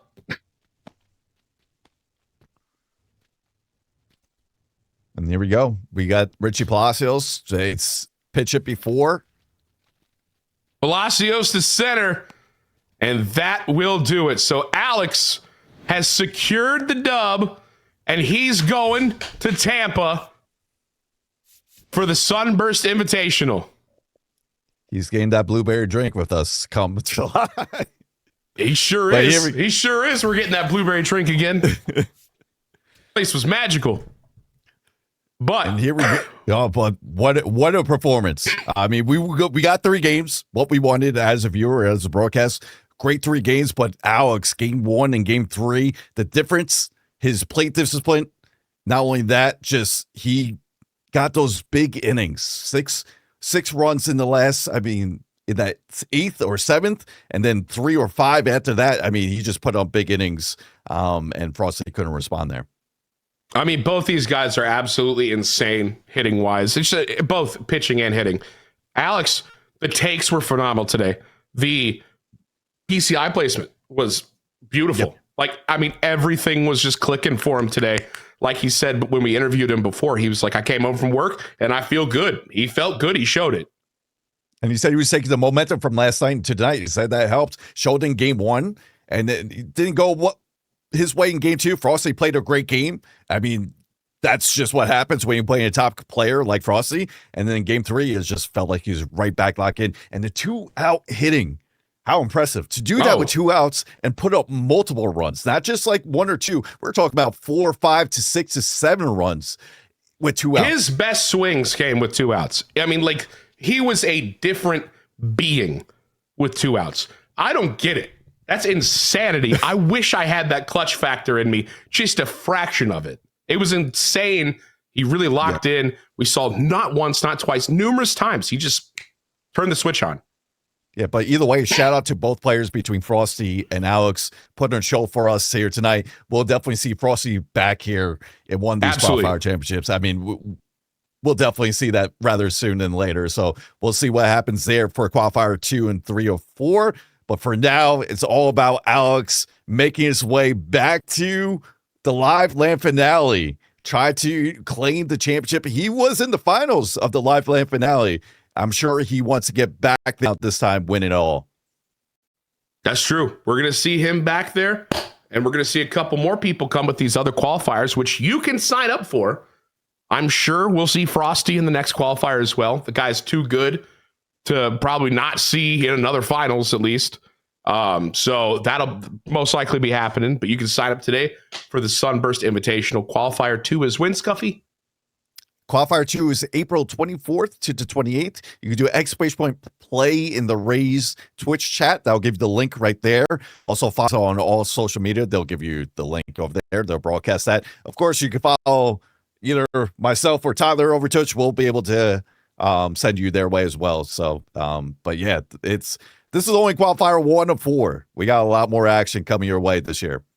Absolutely. And while we wait for Alex, we're going to have a word with him here. Also, you can follow both the competitors you saw today on Twitch. Both of these insanely good MLB The Show players stream content regularly on Twitch, whether it's Alex Kakil or it's Frosty. Make sure you follow them, say hello, all the good stuff. Insanely good players, and they stream quite a bit.